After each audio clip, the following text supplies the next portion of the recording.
No one remembered exactly when he first appeared. There were whispers, fishermen who spoke of a tall figure watching from the cliffs, cloaked in black, even when the sun was hot, unmoving, like part of the stone itself. Children in trading towns along the western coast would wake in the night screaming of a pale face at the window, even when the shutters were barred. But nothing was ever found. No footprints, no sign of break-ins, just fear. They didn't give him a name at first. Names had power, and no one wanted to give this presence a place in their world. He was just that one, or him, or the man who waits. Even the Skalds, who were always eager for a shocking tale, avoided him. One Skald, a woman named Freya Sigurdsdottir, tried once.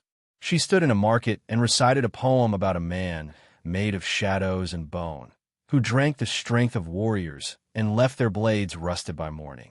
The crowd laughed, but 3 days later, Freya's tongue was found nailed to the door of the longhouse. Her body never recovered. After that, no one sang. But the stories kept spreading, whispered between traders and passed along by travelers who came too pale and quiet for the journey they claimed. They said he didn't raid with a crew. He moved alone. He didn't plunder. He chose. Not gold, not silver.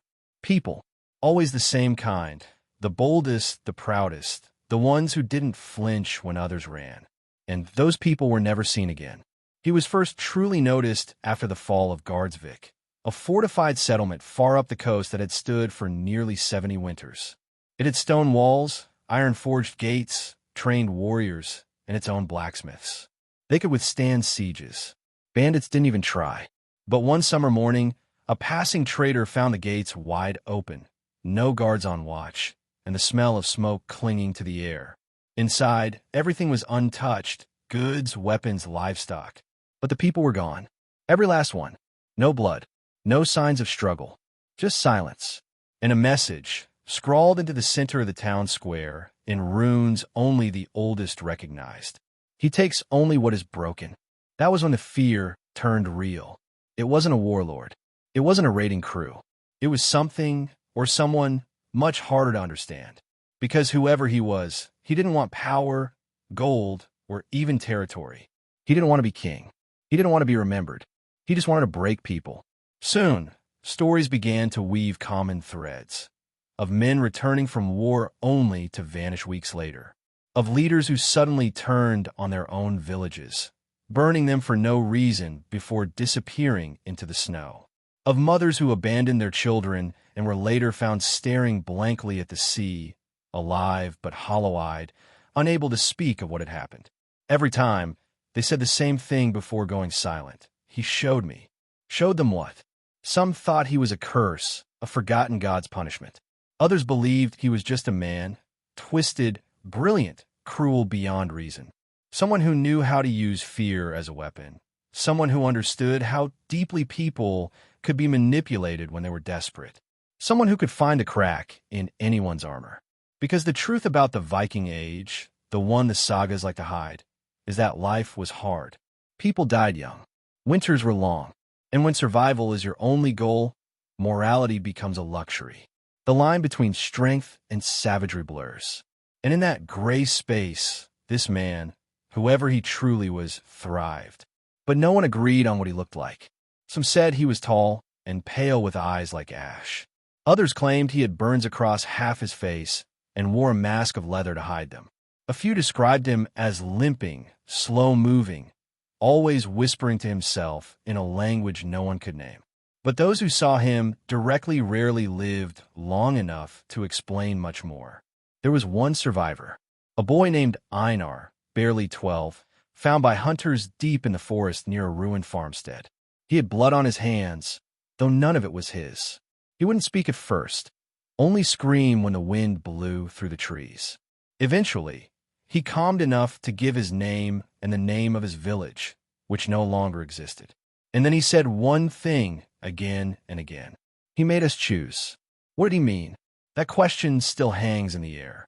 Some say this man forced people into impossible decisions, to turn on each other, to sacrifice the innocent for survival, to face their worst fears or betray those they loved.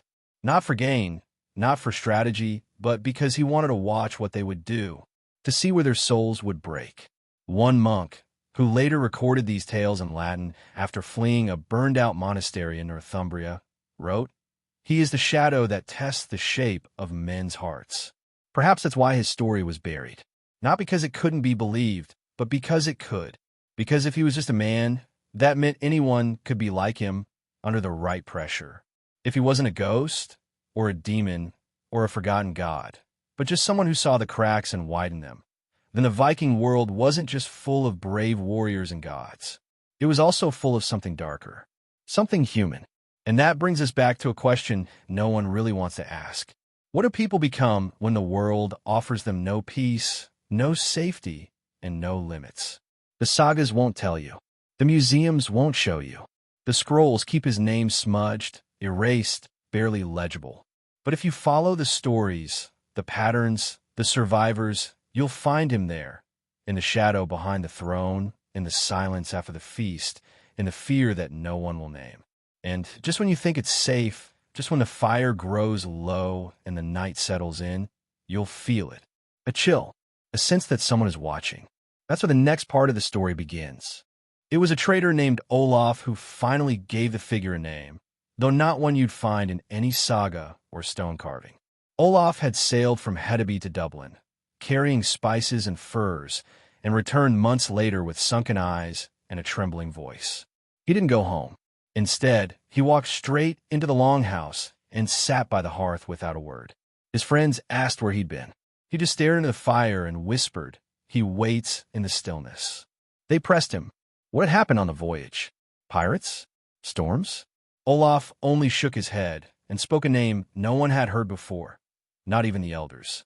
He called him Egil the Quiet. He never raised his voice, Olaf said. Not once. But when he looked at you, it was like he already knew what you'd done, or what you would do. Egil the Quiet. It wasn't a heroic name, not one that would ring in the great halls or inspire songs of glory. But that was the point. He didn't fight. He didn't charge. He didn't conquer by force. He watched.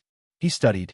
And when the moment came, he acted so precisely, so coldly, that people fell into ruin without ever understanding how it happened. It was said that Egil once convinced a Jarl to burn his own fleet, 12 ships, because he believed a rival had cursed the wood. No rival existed, but the Jarl lit the fire with his own hands and stood watching as the flames rose, laughing as though he'd outwitted fate. Days later, he drowned himself. That's how Egil worked. No axe, no blade, just ideas. There's a strange kind of power in suggestion, whispers in the ear, doubt seated like weeds in the mind. In a world already full of fear, it doesn't take much to tip someone over the edge. And that was Egil's gift. He found the weak spot in anyone, the guilt they carried, the fear they buried, the ambition they tried to hide, and he pushed. That's why no village could prepare. You can defend against an army. You can build walls, raise spears, train men. But how do you defend against your own mind turning on you? One of the most chilling stories came from a winter settlement north of the Bergen Woods. It was a small place, just a few families, built around a frozen lake. Food was scarce that year. Tempers short. Fires burned all night, not just for warmth, but to keep spirits up. And then, one night, someone saw a figure standing at the far end of the lake, across the ice. Just standing, watching. He didn't move. He didn't shout. But no one dared go out to confront him. The next morning, the village's leader, Thormund, declared that a stranger had come to test them, that someone among them had brought evil upon the camp. He ordered everyone searched. Nothing was found, but fear took root. People started turning on each other, accusing, whispering. By the fifth night, a man was found dead in the snow, beaten to death. Then another, and another. They found no footprints on the lake. Just a single mark etched into the ice where the figure had stood, a circle broken down the middle. No one saw Egil, but everyone agreed he had been there. He didn't need to stay. Once the seed was planted, the people destroyed themselves. Years later, a historian in the East claimed he had pieced together parts of Egil's origin. He believed Egil had once been a slave, taken young from the borderlands, quiet, obedient, forgotten. But he watched the men who held the whips, learned their habits, studied how power worked. And when the right moment came, he didn't run. he stayed. He whispered lies, turned master against master, and walked away with no chains on his hands and no blood on his blade. It's only a theory. No one knows for sure. But fits, because the scariest thing about Egil wasn't what he did. It was that he always left others to carry out the ruin. He never killed with his own hands. He made others do it. He twisted the lines between loyalty and betrayal, survival and cruelty, until good men broke and evil men thought they were righteous. In that way, he was unlike any other villain from the Viking Age. Raiders could be killed. Tyrants could be toppled.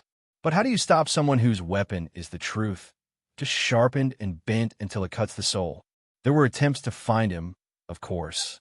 A band of warriors once set out from Uppsala, calling themselves the Fireborn. They swore they would track him and end his terror. They left in spring. By winter, only one returned, a man named Svaldi. His hair had turned white. His right eye was gone. He didn't speak for a full month. When he finally did, all he said was, "He didn't kill us. We did." The Fireborn had turned on each other, consumed by suspicions and fear. One by one, they fell, convinced someone among them had betrayed the others. Svaldi never explained what had started the madness, only that it was quiet, slow, inevitable. Some believe Egil had followed them from the start. Others believe he never even knew they existed, that their fear of him was enough to unravel them without him lifting a finger. And that, more than anything else, is what keeps people awake at night. Egil the Quiet was not just a man. He was a reflection of what fear can do when it spreads without form, without rules. A mirror held up to a world already teetering on the edge. In a time of brutal winters, violent gods, and endless bloodshed, it wasn't always the strongest who survived. It was the most cunning.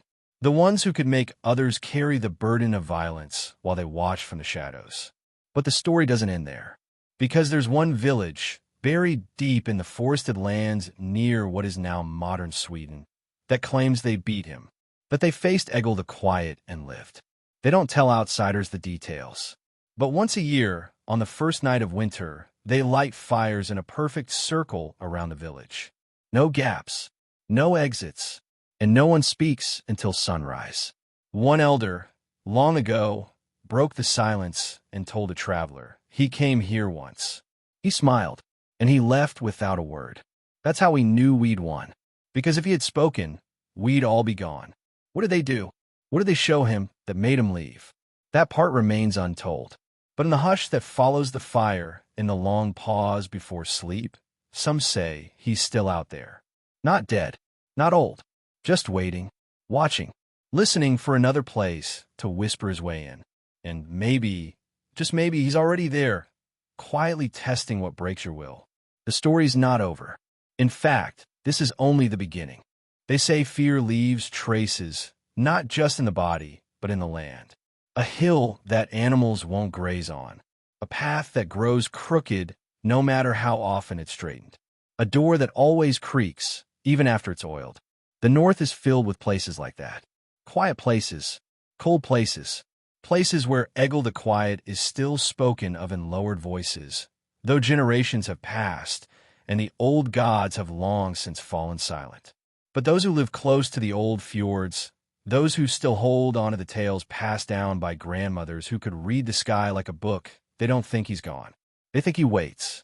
Not for conquest, not for revenge, for a challenge.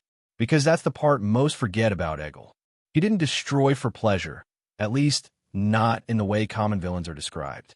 He didn't gloat, didn't leave messages taunting his enemies.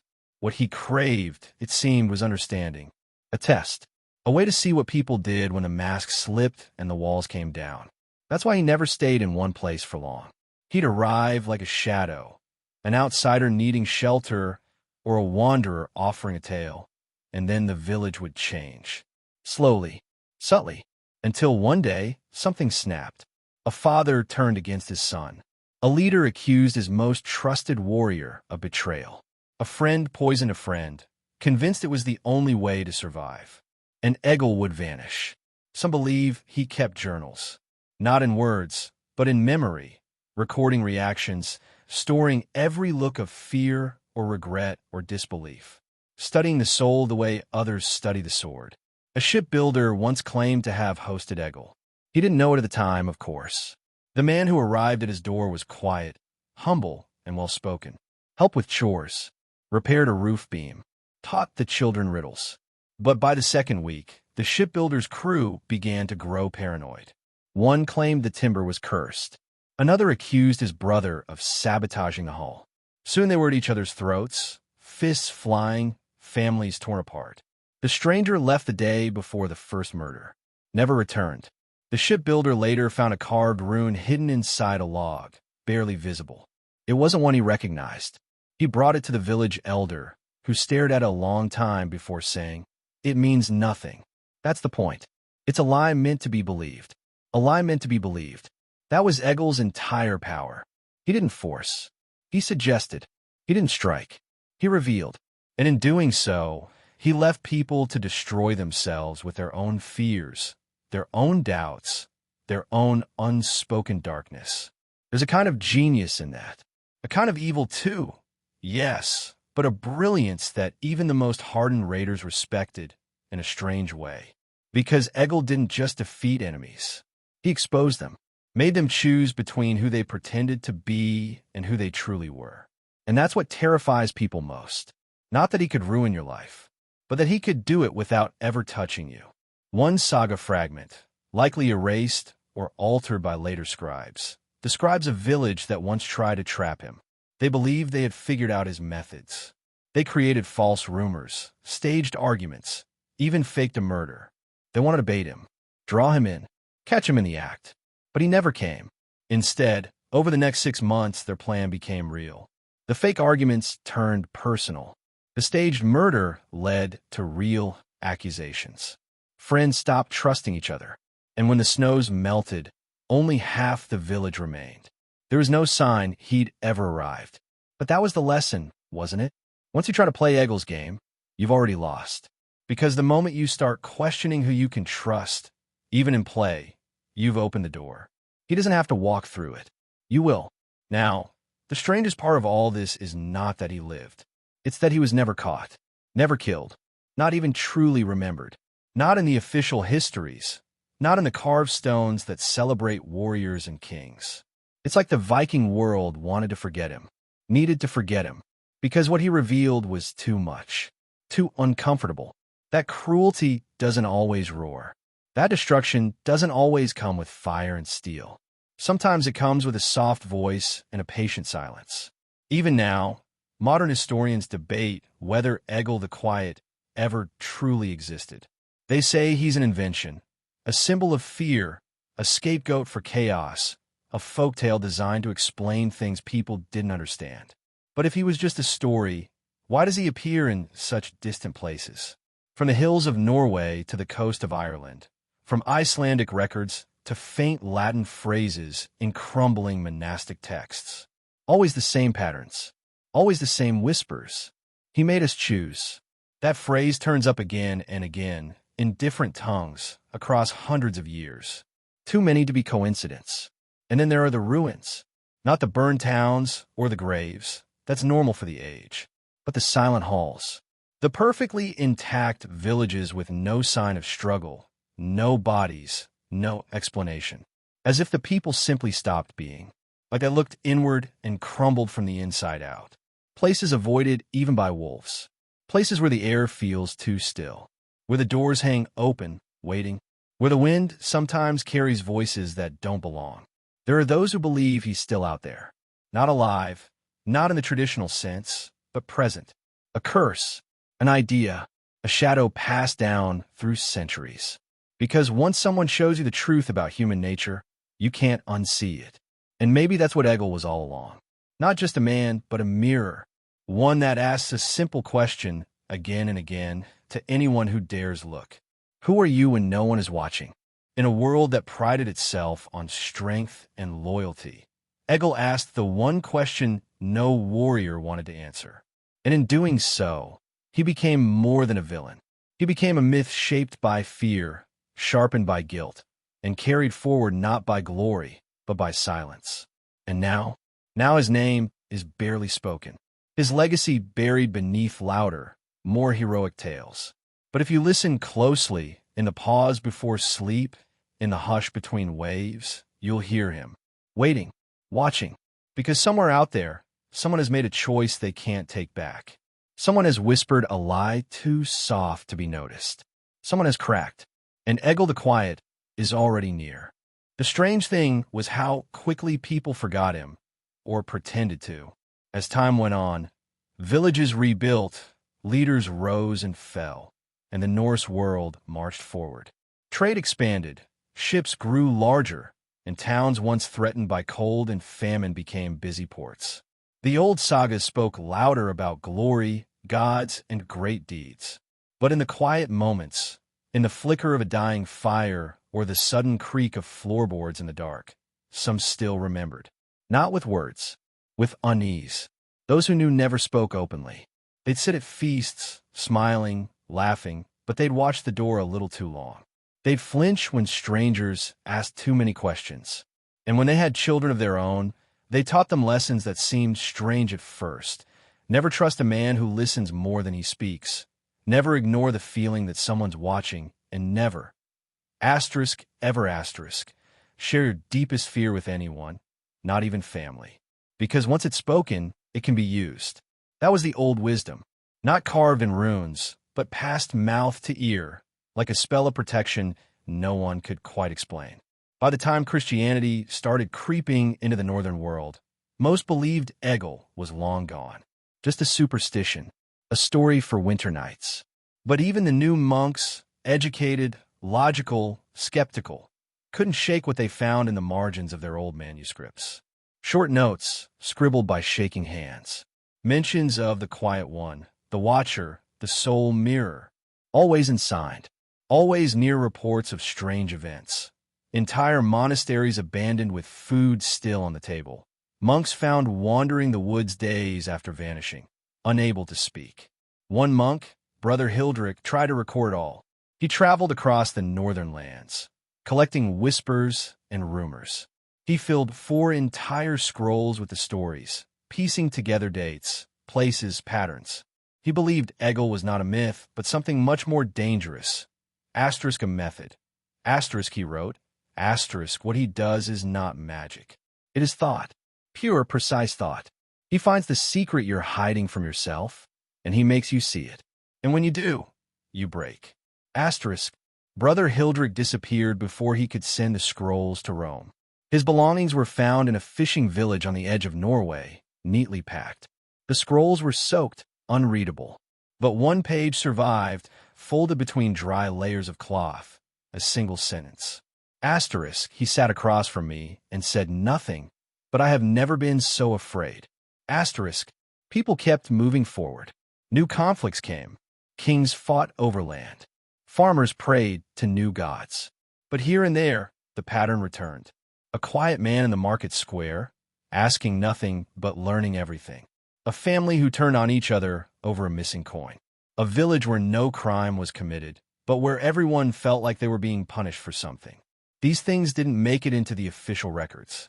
Too small, too strange, but the feeling lingered. Egil didn't need recognition. He didn't care if people remembered his name. What he cared about was the game, the unraveling, the slow, creeping fracture of what people believed about themselves. That was where his power lived.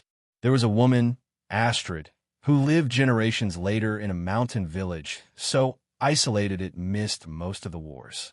Her people had long forgotten the sagas. They carved charms of their own, watched the stars, trusted dreams. She was known as a midwife, wise with herbs and patient with pain. But she also had a gift, one she didn't advertise. She knew when something wasn't right.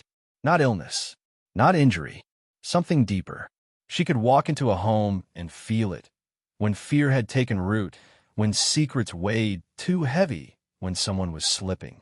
She called it the hollow, a sickness of spirit. She said it didn't come from ghosts or gods, but from something that once walked like a man, something that left footprints behind that only the heart could follow. People laughed at her, called her dramatic. But when children started waking up in the middle of the night, screaming about voices that asked them questions with no words, no one laughed anymore. Astrid started asking questions, quietly. Who had come through the village lately? What stories were being told? Who had begun doubting their friends, their neighbors, themselves? She noticed a pattern. It always started the same way. Someone new arrives. They smile, they're helpful, they listen too well. Then things begin to shift. Little things. A misplaced tool. A broken promise. A sudden argument. And then it grows. Suspicion spreads like fire under snow, quiet but deadly. She told the village council. They told her to stop. They feared panic more than the truth. So Astrid left. Not to escape, but to track. She believed that if she could understand what this presence wanted, she could stop it, or at least warn others. She followed the trail from village to village. Always the same aftermath. Not destruction, but unraveling. Homes intact. People changed. And always, the quiet one had already moved on. She never caught him, but she kept notes, left markers, carved warnings into trees and places no one visited. And then she vanished too. Not in fear, not in failure, but in silence. Her final message, carved into a stone by a frozen spring, was simple. Asterisk. He finds you when you ask the wrong questions. Asterisk. No one knows if Egil was born evil, or if he became what he was through pain, cruelty, or loss. Maybe he was a product of the time, when survival demanded sacrifice, and those who hesitated died.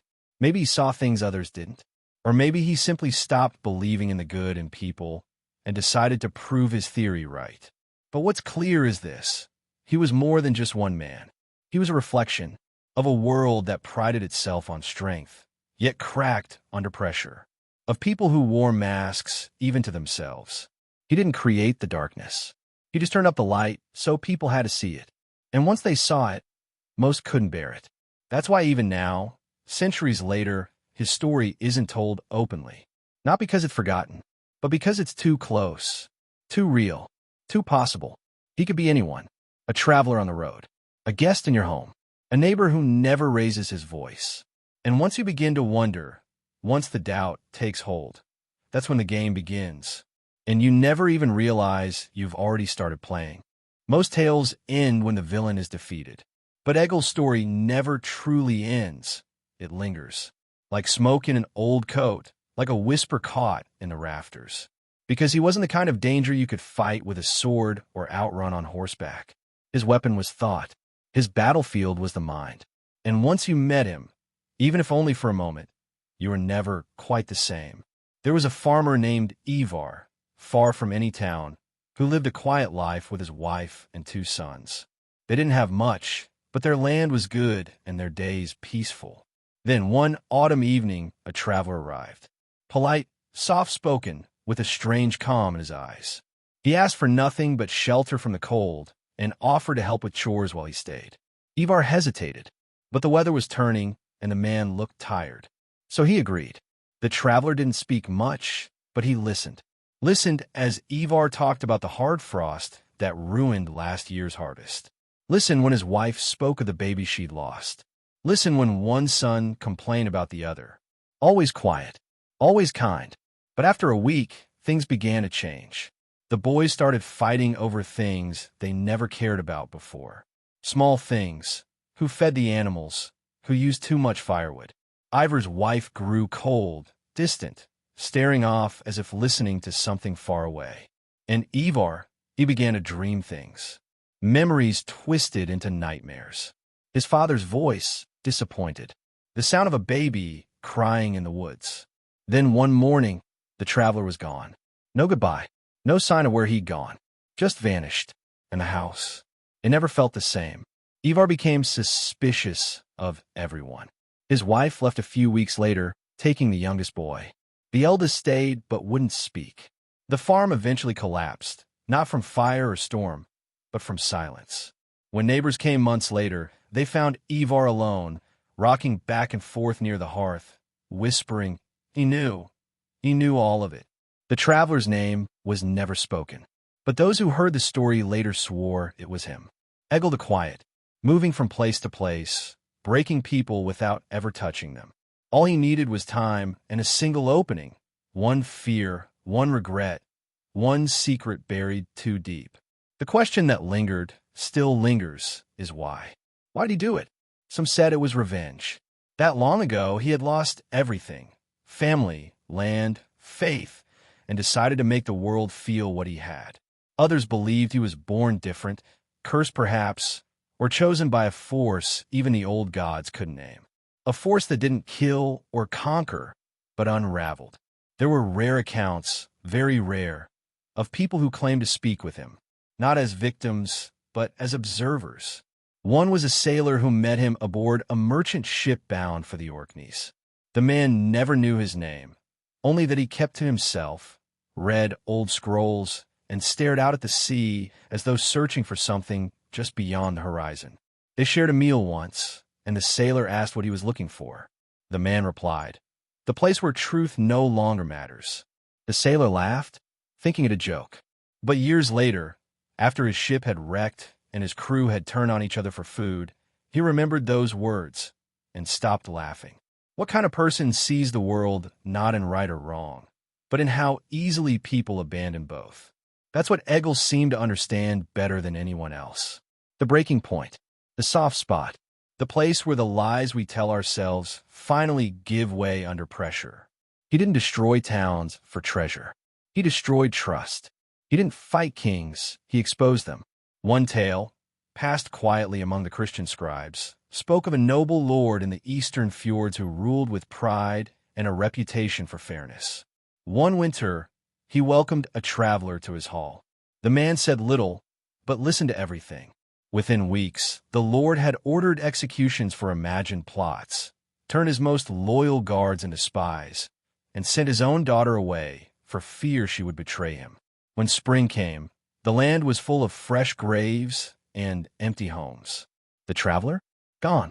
The scribes tried to hide this story, fearing it cast too dark a light on their own. But it survived, just barely, in a monk's footnote. Asterisk, he showed the Lord his own reflection, and the Lord struck it down.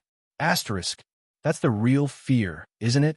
Not that someone like Egil might come, but that he already has. That he walks among us, now more than ever. Only his clothes have changed, not his methods. Still quiet, still patient, still looking for the cracks. And what's more chilling is how little he actually needed to do. Most people, it turns out, are already near the edge. They're tired, carrying things no one knows. Regrets, shame, secret anger, quiet envy. All it takes is the right word at the wrong time, the wrong look on the right day, and suddenly everything falls apart. That was Egil's genius.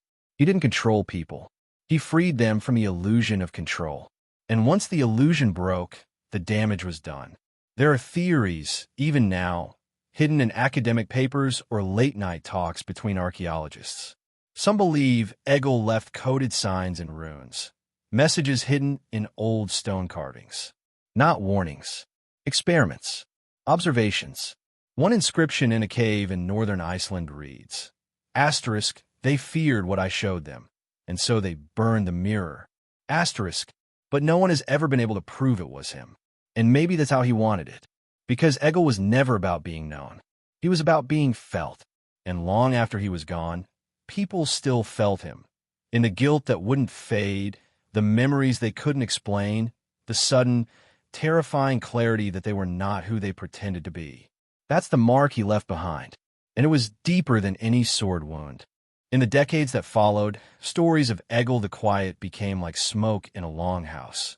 Hard to grasp, but impossible to ignore. Most who remembered him never spoke his name aloud, afraid that doing so would somehow summon his presence, or worse, invite his attention.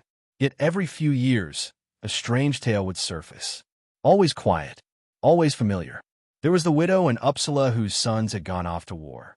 She opened her home to a stranger one winter, tall, pale, thoughtful eyes that never blinked too long. He offered to chop wood, mend her roof, help around the land.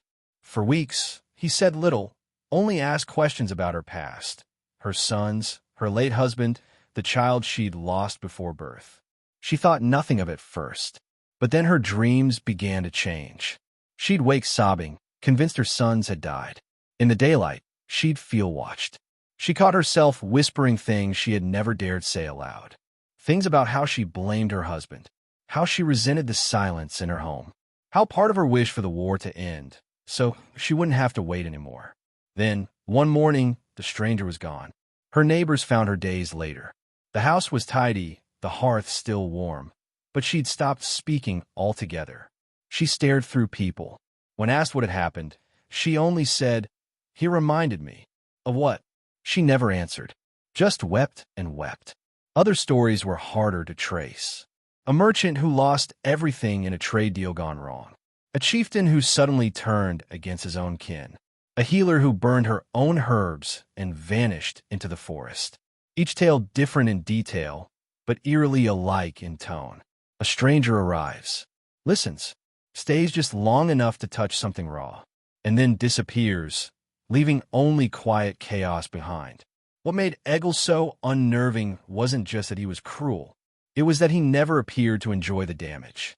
He never laughed, never gloated, never returned to see what had come of the destruction. He simply moved on like wind through dry grass. And somehow, that made it worse. There was a belief among the old storytellers that Egil was not entirely human, not in the way others were. Some said he had come from time before time, that he was older than the Norse gods, older even than memory, that he had seen men rise and fall for thousands of years and knew the truth we tried hardest to hide. We're all just one bad moment away from becoming something we fear. But there were others, skeptics, thinkers, who believed Egil was human. Entirely so, that what made him frightening wasn't power or magic, but clarity. He saw people as they truly were. He understood that no one wakes up wanting to be a villain. They drift, slowly, regret by regret, lie by lie, and all it takes is the right voice to guide them there. Egil was that voice. There's one story, lesser known, told by an old fisherman who claimed to have met him in his youth. The man had been just a boy at the time, working the nets on a remote island where few dared live. One summer evening, a man came ashore from a small rowboat. No supplies, no weapons, just a small leather pouch and a long cloak. He helped with the fish. He fixed nets. He offered to stay a few days.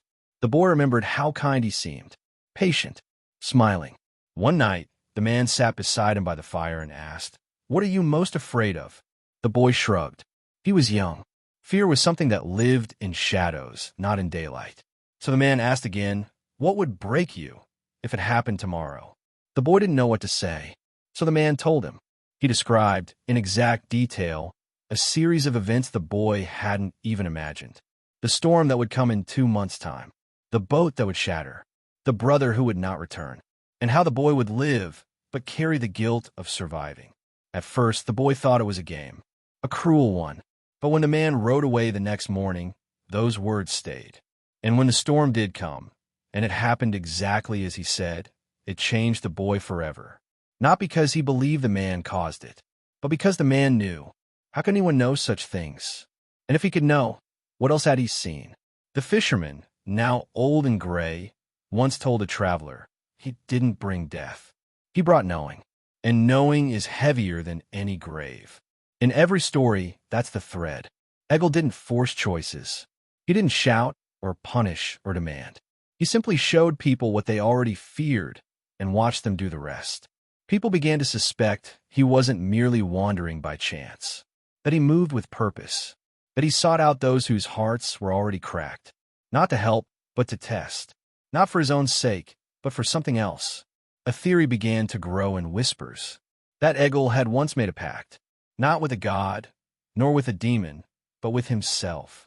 After suffering something so deeply unjust, perhaps the loss of a child, or betrayal by kin, he decided that no one deserved ignorance, that if the world was cruel, then people should face it fully, with their eyes wide open, no matter how it hurt. If that was his mission, he succeeded. By the end of his life, if it ever truly ended, dozens of families had fallen apart. Villages had grown cold. Friendships had vanished, not from violence, but from quiet self-destruction. And still, Egil was never seen wielding a sword. Only a look, a word, a question whispered at just the wrong time. And always, he disappeared before the consequences took shape. Even now, his legend persists. Scholars of Norse history find odd gaps in records. Villages that collapsed without war, leaders who turned mad without reason.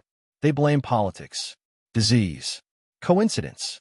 But in the footnotes, in the margins of old manuscripts, scratched by hand in faint ink, you can still read fragments. Asterisk, the quiet man came. Asterisk, asterisk, he asked her what she regretted. Asterisk, asterisk, he never raised his hand, but still we fell. Asterisk, what chills the bones isn't that such a man existed. It's that he might still. That in any crowd, on any street, in any quiet cafe or quiet farm, someone might be watching. Listening. Not to steal. Not to kill. But to see. And once they've seen enough, say the one thing you're not ready to hear. And when they leave, they'll leave nothing behind. Except silence. And whatever you do next. Because that's the final truth about Egil. He never destroyed anyone. They destroyed themselves. He only helped them see how.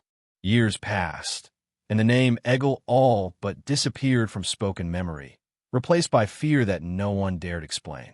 But in the corners of old towns and the backs of village minds, the feeling lingered, a strange unease, like a splinter buried too deep to find. And then one autumn, something strange happened. A young historian named Arn arrived in a forgotten coastal town, chasing the trace of an old name written on the edge of a burned ledger. He wasn't looking for legends. He didn't believe in spirits or cursed men. He was interested in patterns, missing years, collapsed families, leaders who simply unraveled.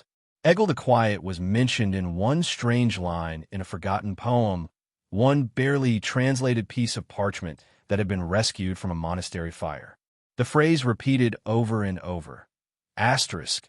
He does not speak to be heard. He speaks to be felt. Asterisk. That was enough to pull Arn into the mystery. The town he came to was gray and stiff with time. The people seemed kind but guarded. They answered questions with half-smiles and offered bread before truth. When Arn asked about Egil, most just shrugged, acting as though the name meant nothing. But one old woman, bent from years and quiet like stone, stared at him for a long time and said, "If you speak his name again, you should be ready to lose something." It wasn't a threat. It sounded more like a warning. Arn brushed it off. He had a rational mind.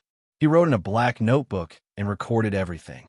He traced Egil's name across regions, drawing thin red lines connecting rumors, ship manifests, and seasonal population drops. There were always patterns, strange disappearances, sudden behavior changes, entire households turning in on themselves. The more he found, the more he saw that Egil was not just a name, but a force that seemed to slip in and crack things apart, not loudly, not with fury, but with precision. Arn stayed in the village in longer than he intended. Each night, he heard whispers through the walls, arguments from rooms that had once been silent. A father confronting a daughter about a letter he was never supposed to read. A woman weeping into her pillow, muttering about a man who said nothing but somehow knew everything. Arn tried to ignore it, convinced that people were simply on edge, maybe worn down by the hard coastal life. But then it began happening to him. He woke one morning to find someone had touched his notebook. Nothing stolen, but one sentence had been underlined 3 times. Asterisk, you're chasing what's already inside you. Asterisk, he hadn't underlined it. He was sure. At first, he thought maybe he had done it half asleep. But then other things followed. A childhood memory he hadn't thought of in years, suddenly crystal clear, as if summoned. Dreams of a cold-faced man sitting beside his bed, just watching. Silent. Waiting. No threat. No words. Just the weight of attention pressing down like frost on skin. He became restless. He walked the shoreline late at night. He began interviewing townsfolk again, pressing them harder. Some turned away. Others grew irritated. One fisherman finally snapped, shouting, "He doesn't come for answers. He comes when you lie to yourself." That night, Arn sat alone in the small church on the edge of the village. It was dark and empty, but he felt safer there. He lit a candle and opened his notebook again. He began reading his own notes aloud. And slowly, the words felt strange in his mouth, like someone else had written them. They no longer felt like discovery. They felt like a confession he didn't remember making. Elsewhere, beyond Arne's search. The legacy of Egil touched others in ways even he couldn't see. In a distant forest town, a woman named Liv, whose husband had vanished a year earlier, began seeing shapes in the treeline. She'd always told herself he'd left by choice, taken by sadness or shame. But recently, she'd begun to remember the last night they were together. He had been visited by someone, a traveler. No name, no questions, only one statement: "You've hidden it well, but it still lives in your silence." A week later, her husband walked into the woods and never returned. Liv had buried the pain, pretended he died quickly, peacefully, even nobly. But in her heart, she knew that night changed something. And now, late at night, she would sit at the edge of the woods and whisper things she had never dared say aloud, hoping, strangely, that whatever listened might answer. Back in the village, Arn was coming undone. He started seeing reflections that didn't match his movement. He caught shadows leaning in when he sat still. He heard his mother's voice call to him in dreams, only to wake and find a single wet footprint by the door. He tried writing it all down, but his pen trembled. And worse, he began to question why he was even chasing Egil. What was he hoping to prove? That a man could break people without touching them? That fear could wear a human face and walk among us? Or was he really trying to solve something deeper? The night he tried to leave, the road out of the village was blocked, not by a tree or storm, but by people. Silent. Staring. Not angry. Just waiting. He turned the car around and went back. He knew then he wouldn't leave until Egil wanted him to. That's when the dreams got worse.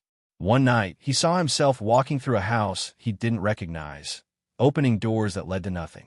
Voices whispered in the walls, asking him over and over, "Why are you really here?"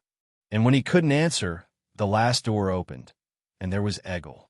Not old, not young, just there. He sat on the edge of a bed and patted the space beside him. Arn sat, and Egil didn't speak. He just looked, and in that gaze, Arn saw things he'd buried. A lie he told his brother before their last fight. The fear he carried that he was never really searching for truth, only something to fill a space inside him he didn't understand. And then Egil leaned close and whispered just one thing. "Now you see what I see." Arn woke gasping, drenched in sweat. His hand was shaking so badly he couldn't hold a pen. But in the mirror across the room, for just a moment, he saw a second reflection.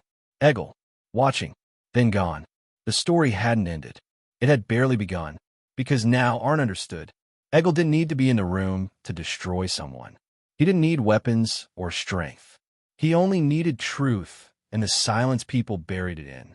And if he had passed through this town, then he was likely passing through many others. The real conflict wasn't Egil's presence. It was what he awakened in people. Because when you start seeing the truth about yourself, you can never look away again. Arn didn't sleep the next night. He sat by the window, his notebook on his lap, though he hadn't written in hours. His eyes drifted across the narrow street, to the flickering lamplight outside the bakery, to the shadows moving without wind. There was a stillness in the town now, a kind of expectant hush, like the village itself was waiting for something, or someone.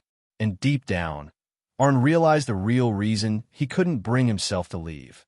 He wanted to see Egil again, not out of bravery, not even for answers, but because part of him feared that if he didn't, he would never feel whole again. He remembered what Egil had whispered in the dream. "Now you see what I see." The words had burrowed into his chest like roots, but he didn't fully understand them. What did Egil see? Lies? Regret? Was Egil the sum of other people's silence? Or something older? Arn spent the following day walking the village, not as a researcher anymore, but as someone looking for people. He visited the church again, spoke briefly to the woman who sold dried herbs, sat quietly with the innkeeper's young son, who was building small figures from stones outside the stable. The boy didn't speak, but after a while he handed Arn one of the little statues, 2 smooth rocks, stacked like a body, with another pebble on top as the head. Arn asked gently, "Who is this?" The boy said, "The man who doesn't blink." Arn tried not to react. He looked down at the figure. Simple, silent, and somehow watching. That evening, the whispers returned through the walls. Only this time, Arn heard his own voice among them, not speaking aloud, but a memory, clear and sharp, from years ago, on a night when he told someone he loved them and didn't mean it.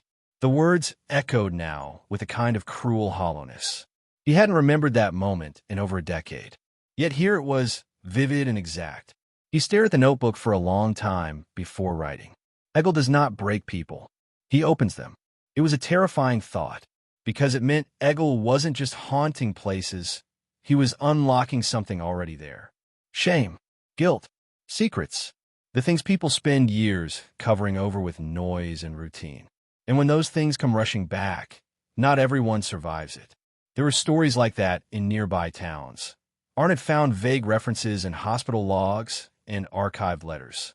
People going silent for days, walking into rivers forgetting who they were, all after a stranger passed through.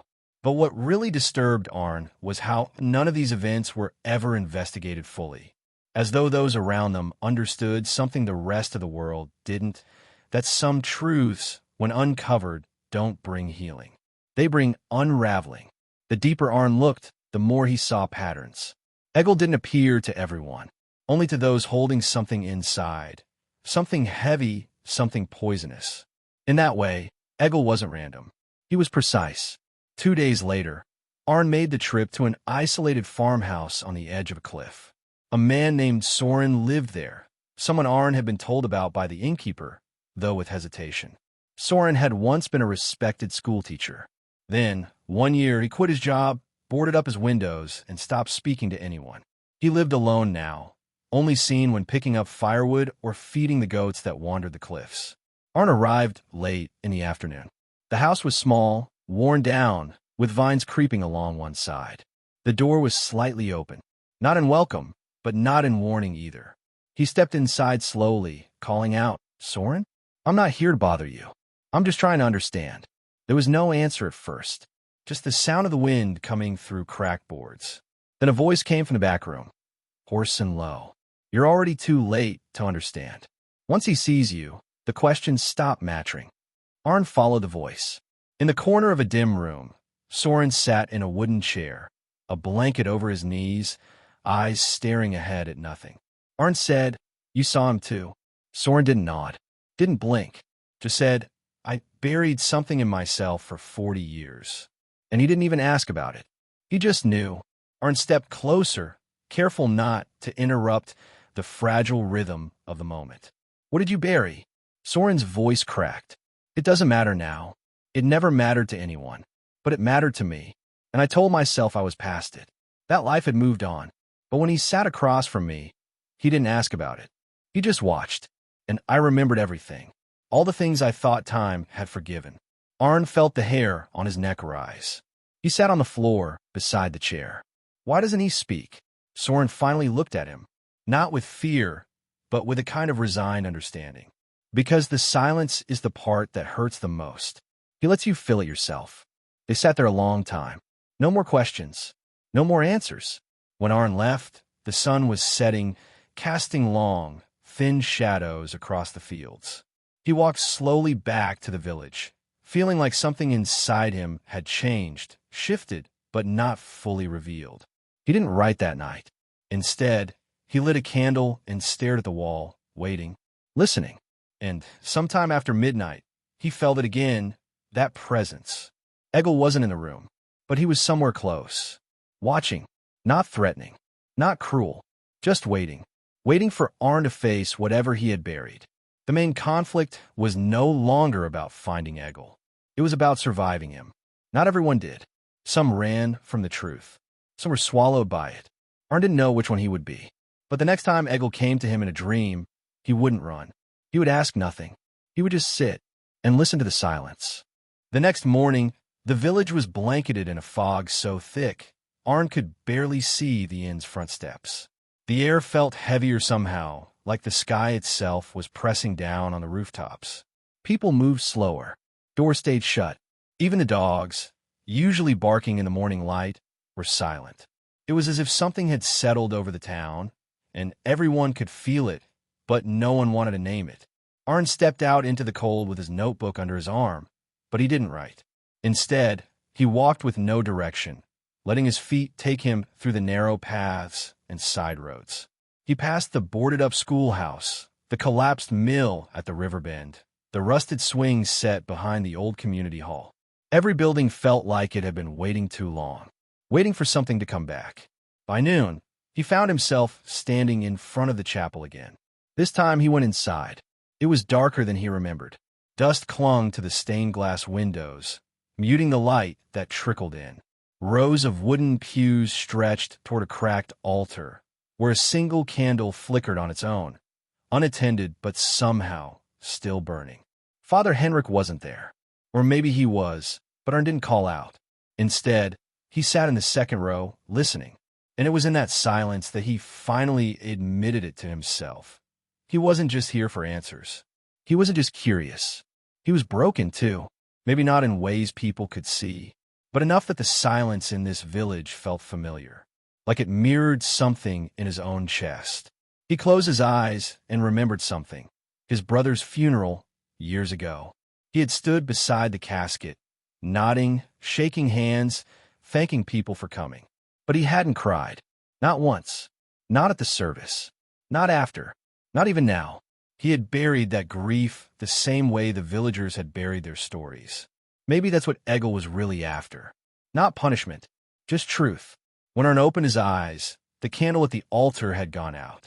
He didn't move, because now something else stirred behind him. A pressure, a presence. He turned slowly and saw the outline of a man sitting alone at the back of the chapel. Still, unmoving, watching. Arn couldn't breathe. Egil, he whispered. It wasn't a question. The man didn't speak, didn't shift. He was dressed in dark, weather-worn clothes. His hands rested on his knees. His face was pale, but not lifeless. And his eyes, they weren't angry. They weren't kind. They were searching, deep, like he wasn't looking at Arn, but through him. Arn wanted to run. Every instinct in his body screamed for it. But he stayed. He turned around and faced forward again, forcing his breathing to slow. I know you're not here for stories, Arn said aloud. You want something else. The silence answered. Arn felt tears sting the corners of his eyes. Not because he was afraid, but because he finally felt seen. Not for the book he was writing. Not for the name he carried. But for everything he tried to keep buried. I never said goodbye to him, Arn whispered. I should have. He deserved that. But I was angry. And scared. And I thought ignoring the pain would make it go away. His voice cracked. I was wrong. He didn't expect forgiveness. Not from Egil. Not from himself. But in that moment, the pressure in the chapel shifted slightly. Like the air had let out a slow, quiet breath. When Arn turned around again, the figure was gone. The chapel was empty. But the candle had relit itself. He left the building in a daze, walking straight back to the inn. He didn't stop to speak to anyone, didn't open his notebook. He simply sat on the bed and stared at the wall. And that night, the dreams returned. Not chaotic, not violent, but vivid. He stood in a clearing surrounded by tall trees. Fog rolled low over the ground. Egil was there again, seated on a fallen log, waiting. This time, Arn walked toward him without hesitation. I'm ready, he said. Egil didn't speak, just tilted his head slightly, like he was listening. Then Arn saw them, figures behind the fog. Dozens of them. Villagers. Strangers. Some old, some young. All of them watching. Not with judgment, but with recognition. There were people who had seen him too. People who had come face to face with their own buried pain. People Egil had shown the truth. And Arn understood, finally, what Egil really was. Not a ghost. Not a legend. But a reflection. A mirror to the parts of ourselves we try to forget. And when he woke, Arn felt different. Not healed, but open. The next day, he visited Soren again. The man seemed calmer now, less distant. You saw him, Soren said, not as a question. I did. They didn't talk much. They didn't need to. And when Arn returned to the inn, he opened his notebook for the first time in days. He didn't write a report. He wrote a letter. To his brother. The words came easy now. Honest. Raw. He didn't hold anything back. And when he finished, he folded the paper and placed it in the small fireplace in the corner of the room.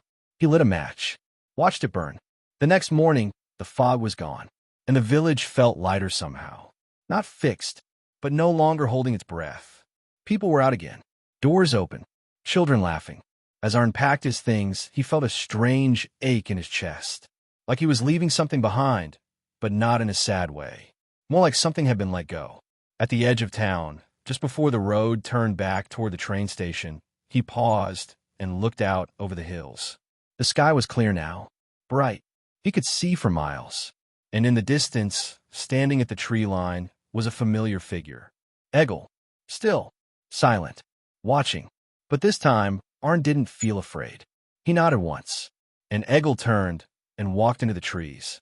Arn didn't look away until Egil had disappeared entirely into the forest. The trees swallowed him like mist, and then there was only the sound of the wind and the faint chirp of birds returning to the valley. It was the first time in days that nature had sounded alive again. He stood there for a few minutes longer, unmoving, letting the silence soak into his skin like sunlight.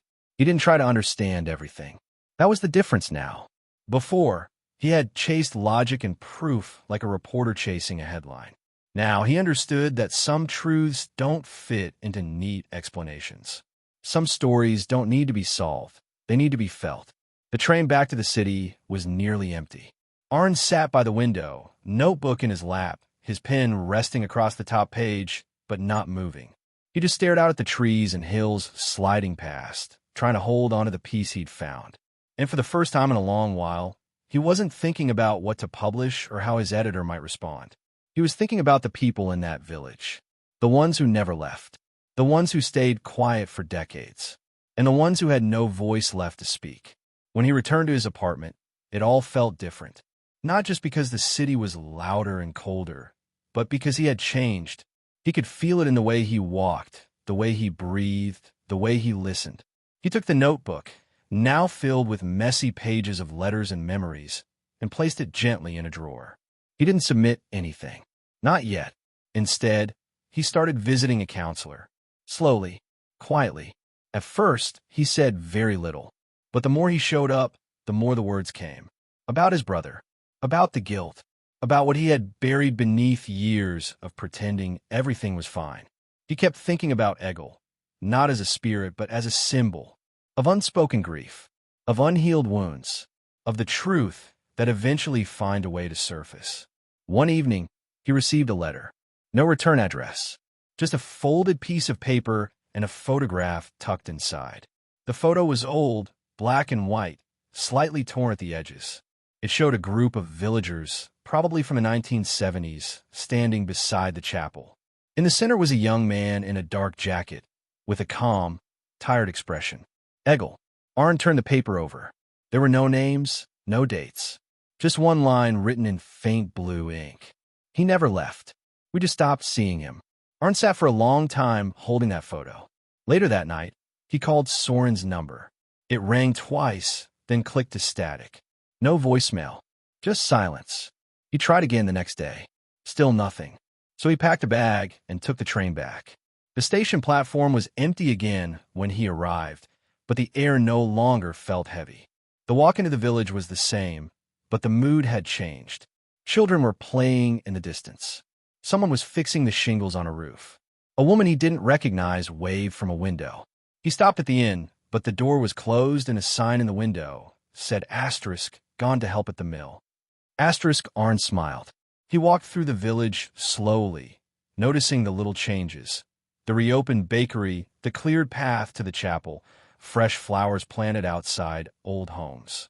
At the chapel, the door was open. Inside, Father Henrik was lighting candles. He turned when he heard Arnie's steps, and this time, he didn't look surprised. "We were wondering when you'd come back," Henrik said. "I got a letter," Arn replied, holding up the photo. "No name, just this." Henrik took the photo gently, studied it for a moment, then handed it back.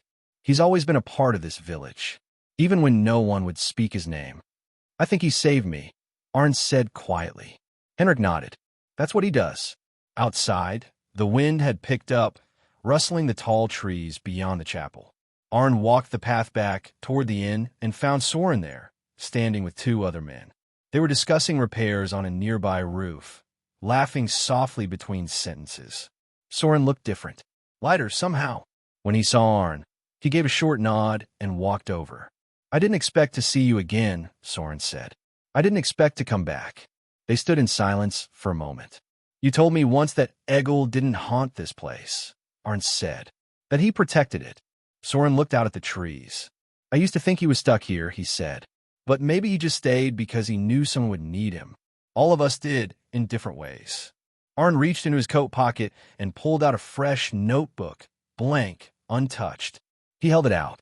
I want to write it. The real story. Not the one people expect. The one that might actually help someone. Soren hesitated for a second, then took the notebook. He didn't open it. If you do, he said, don't just write about Egil. Write about us. The ones who stayed. The ones who waited. I will. That night, Arn didn't stay at the inn. He was offered a spare room at Soren's house, and over dinner, several villagers came by, bringing stew, bread, and even an old guitar. They talked late into the night. About the past, about the years they lost, and slowly, about the future. The story was no longer just about a ghost. It was about healing, about courage, about the silence finally breaking.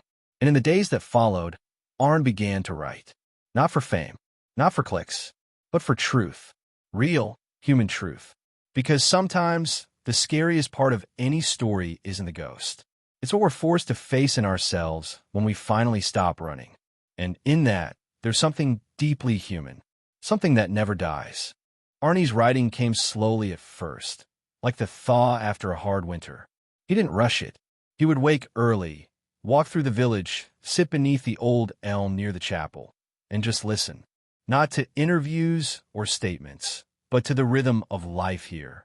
The quiet chores, the laughter of children in the distance, the moments between words. He started with what he knew, Egil's story, but not as a ghost tale, not as a mystery to be solved. He wrote about a young man who stood up when no one else did, a man who had seen something terrible, perhaps too terrible, and chose silence not out of fear, but because he believed no one would listen. Arn wrote about that silence, the silence that spread like fog over the village, hiding pain beneath routine. The notebook filled quickly with fragments, memories from villagers, moments Arn had experienced, even his own dreams. Some of it made sense. Some didn't, but he didn't tear any of it out. He wanted the mess, the rawness, the truth. Soren became a quiet partner in the process. He didn't talk much, but when Arn needed clarity, he was there. One afternoon, they sat together near the river's edge, watching the water flow over smooth stones. I used to come here with my sister, Soren said suddenly. She died when we were kids. Fever. No doctors nearby. Arn didn't interrupt. She was just gone one morning. We didn't have time to grieve. It was harvest season. Did anyone talk about her? No, Soren said. That was the way of things. Pain was something you kept inside. Like a secret. Like a sin. Arn jotted the line down. That evening, while walking back to the chapel, Arn passed by Maya, an elderly woman who had always watched him from her window, barely speaking. This time, she was outside, tending to a bed of wildflowers. She didn't stop him, but she nodded slightly. It was the first sign of welcome he'd received from her. He paused. Thank you, he said softly. For what? For not turning away. Maya met his eyes, her hands still covered in dirt. You stayed. I couldn't leave. She nodded again. None of us really did. We just learned how to pretend. Her words stayed with Arn. He began weaving the subplots. The woman who had kept Egil's watch at her drawer for 40 years. The boy who claimed to see a figure standing in the fields each morning before dawn. The priest who confessed, one rainy night, that he had buried letters from Egil, letters written to his family, never delivered. Each piece deep in the conflict, not against the ghost, but against forgetting, against silence. The real haunting wasn't Egil. It was the community's shared denial. One day, Arn was walking past the old schoolhouse when he heard a child humming. He followed the sound and found a small boy, no more than 8, crouched near the foundation, sketching with a piece of charcoal on a stone. His drawing was strange, rough lines of a man standing between trees, one hand raised. Who's that? Arn asked. The boy shrugged. I see him sometimes. By the trees. He doesn't talk. Does he scare you? The boy looked up. No. He's watching, like he's making sure everything stays quiet. Arn looked at the drawing. He didn't dismiss it. He didn't ask for proof. He simply nodded and thanked the boy. Later that week, Arn visited the chapel again and found Henrik staring at the altar, lost in thought. "Henrik," Arn said, "did Egil ever come back here after he vanished?" Henrik didn't answer right away. Then he said, "The night he disappeared, I found something on the altar. A cross. Simple wooden. He made it when he was a boy. I took it as a sign that he hadn't really left. That maybe he was becoming something else." "You mean a spirit?" Henrik shook his head. "No, I mean a memory that wouldn't fade. A reminder of what happens when people are ignored." That night, Arn couldn't sleep. He sat by the window in the small room Soren had lent him, staring out into the forest. The trees seemed to shift gently in the wind, their branches whispering things he couldn't quite hear. He thought of his brother. He thought of the night he'd received the call, the guilt, the years he had spent writing other people's stories, avoiding his own. Now he understood what had always pulled him back to this place. It wasn't the ghost. It was the unfinished grief. The next morning, Arn made a decision. He would return to the city, but only to publish what he had written. And this time, it wouldn't be for fame or clicks. He would submit the story to smaller journals, places that still valued truth over trends. Before leaving, he gathered the villagers together in the old chapel. "I want you to read what I've written," he said, before anyone else. They sat in the pews, silent as he passed out copies. Some read quickly, others took their time. When he finished handing them out, Arn stood near the altar and waited. No one spoke for several minutes. Then Maya stood up. "You told it right," she said. "Not clean, not pretty, but honest." Others nodded. Henrik stepped forward. "What you wrote, it gives us back our voices." Arn nodded, emotion catching in his throat. "Thank you for trusting me." He left the village that afternoon. The walk to the station felt different this time, lighter. The forest didn't feel like it was watching him anymore, just breathing. In the city, the noise returned, the speed, the pressure, but it didn't overwhelm him. He submitted the story. He waited. Weeks passed, and then, one morning, he received a call. The editor at a respected investigative journal had read his submission. "It's unlike anything we've published," she said, "but it's exactly what people need to read." The story was published under the title, "The Quiet That Haunts Us, A Village, a Voice, and the Man Who Never Left." It went viral, not because it was sensational, but because it was real. People shared their own stories of silence, of grief, of things buried for too long. Arn received hundreds of letters. One, from a woman in Norway, simply said, "Thank you. I thought I was the only one who still saw him." He didn't need to ask who she meant. Months later, Arn returned once more to the village. A small plaque had been placed by the chapel, just outside, beneath the elm tree. It read, "In memory of Egil, whose silence spoke louder than words, and beneath it, he never left. We just forgot how to listen, Arn stood there a long time, hand resting on the trunk of the tree.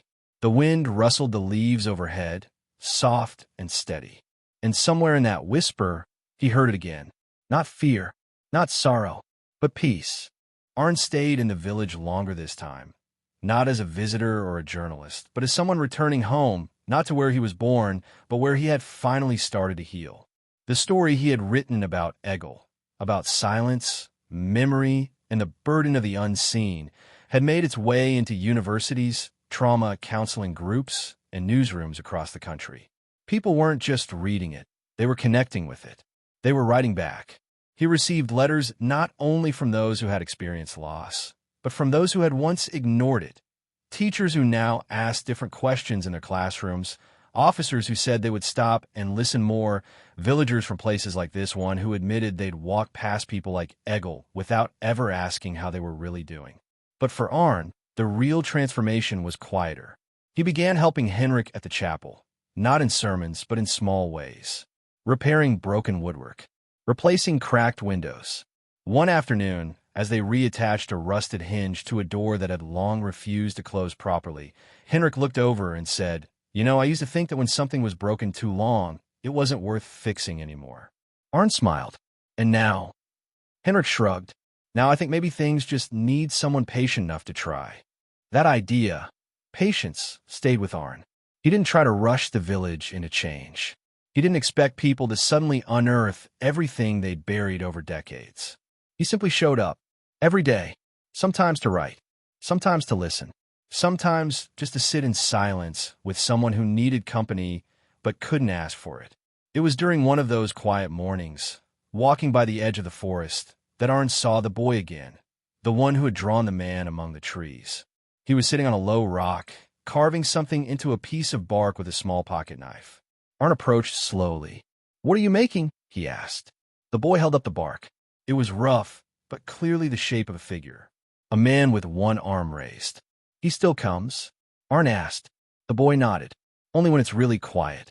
He watches the village." Arn knelt beside him. "Do you think he's angry?" "No," the boy said. "I think he's waiting." "For what?" The boy didn't answer right away. Then he whispered, for someone to see him all the way. Arn didn't press. He just stayed there with the boy for a while, watching the light break through the trees. Back in the village, Soren had taken to keeping Egil's watch on a small shelf in his office, no longer hidden away in a drawer. He didn't speak about it often, but once, while sharing tea in the fading light of evening, he admitted, "I think I used to believe that if I kept that watch out of sight, it would make what happened less real. But it doesn't. Nothing does." Arn nodded. "Maybe that's the point. It's real either way. But now it doesn't have to be carried alone." Some subplots that had seemed unresolved at first began to find slow closure. Maya, who had barely spoken when Arn first arrived, had started hosting small gatherings in her kitchen. Tea, bread, quiet conversation. She'd even opened her photo album for the first time in decades. One photograph in particular caught Arnie's attention. A young Egil, smiling, his arm around a boy Arn didn't recognize. "Who's that?" Arn asked. Maya paused. His cousin. They were inseparable for a while. He left for the city before Egil disappeared. Arn stared at the photograph. The boy's eyes were familiar. He later searched his emails and found it. One of the earliest responses to his story had come from a man named Lars Jensen, now a social worker in Oslo. His message had been short. Asterisk, I knew him. I left. I still dream of that place. Thank you for giving him back to us. Asterisk. Suddenly, Arn understood. The silence had echoed far beyond the village. Others had carried it too. Weeks turned into months. Arnie's book deal, something he had barely thought about, finally came through. But he turned down the larger offers. Instead, he partnered with a small press in Norway known for publishing stories with purpose, not profit.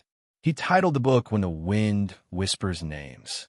Its cover was simple, a black and white image of the elm tree, its branches reaching across the page like hands. No haunting faces, no dramatic taglines, just the tree and the truth.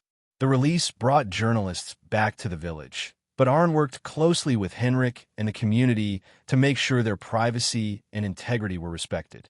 No one was forced to speak, no graves were filmed, and no one used the word ghost unless they chose to.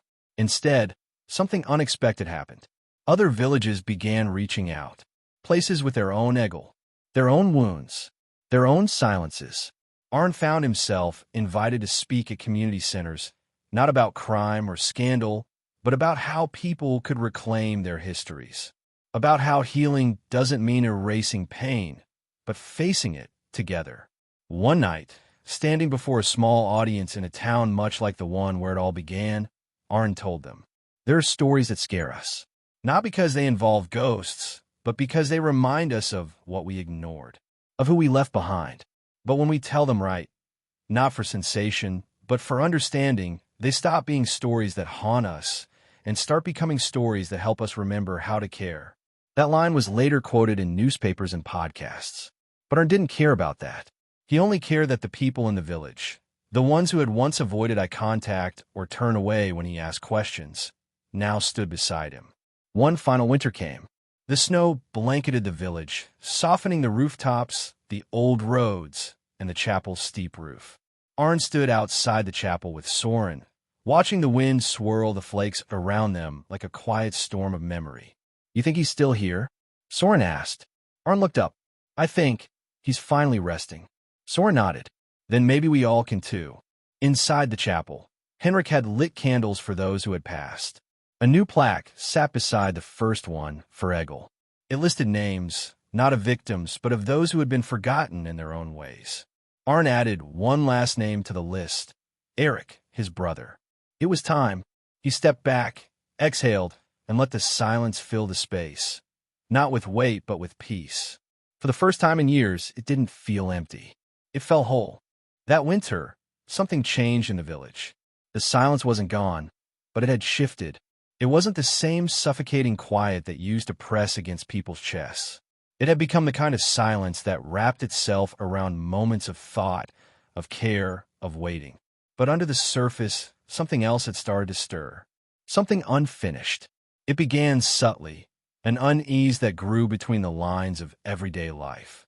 The boy who used to draw pictures of the man in the woods had stopped coming to the edge of the forest. When Arn asked about him, his mother just said, "He hasn't been sleeping well." There were no more carvings, no more quiet visits to that low stone near the trees. Then the church bell rang one night. At first, Arn thought it was the wind, but when he looked out the window, the chapel was dark. The bell ropes shouldn't have been moving at all. Soren checked the mechanisms and found nothing out of place, but his face was pale as he came back down. There's no draft in there. Not enough to move that bell. Arn didn't want to jump to conclusions, but something in his chest felt tight, like the weight of the past hadn't really been lifted, only moved aside for a while. The boy finally told Arn that the figure in the woods had returned. But this time, he wasn't watching the village.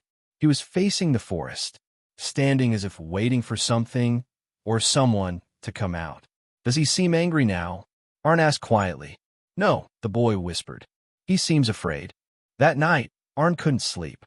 The snow outside had turned the landscape into a quiet, glowing sea of white, but even under the calm, he could feel the tension returning, like something old was waking up again.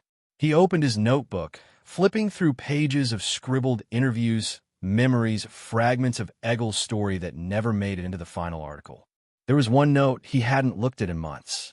A conversation he'd recorded with a woman from a neighboring village, one who claimed her brother had known something about Egil before he disappeared.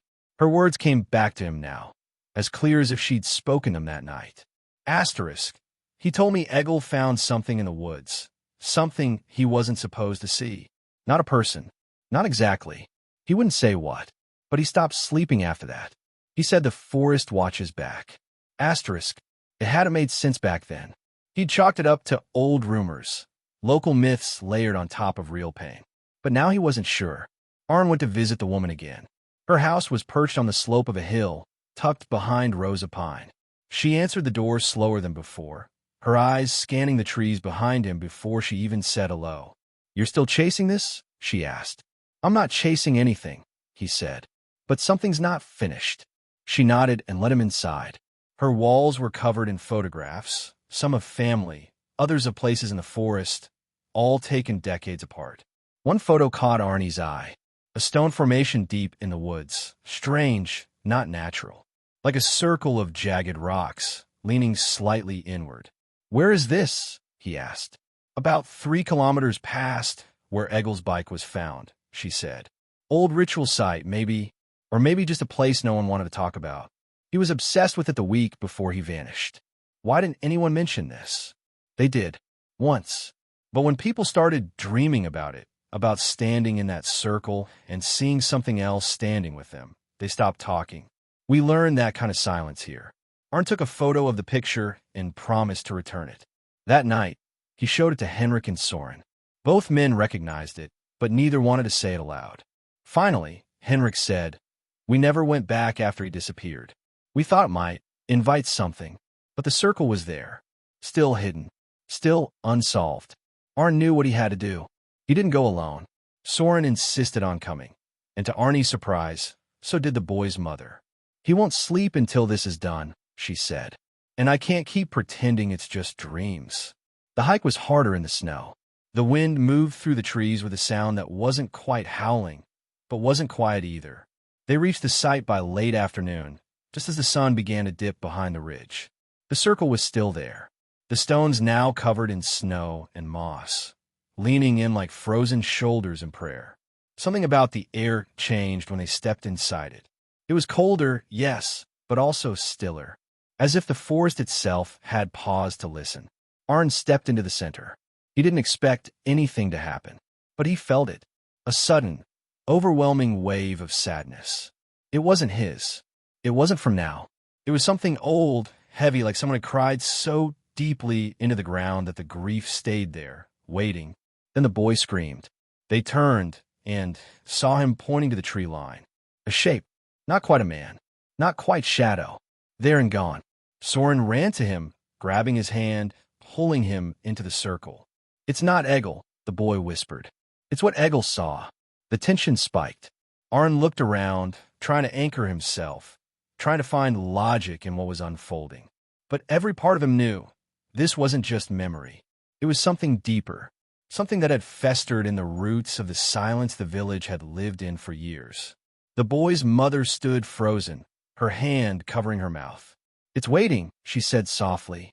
Whatever he saw, it never left. Darkness crept in faster than they expected. The trees seemed to close in, the branches knotting tighter.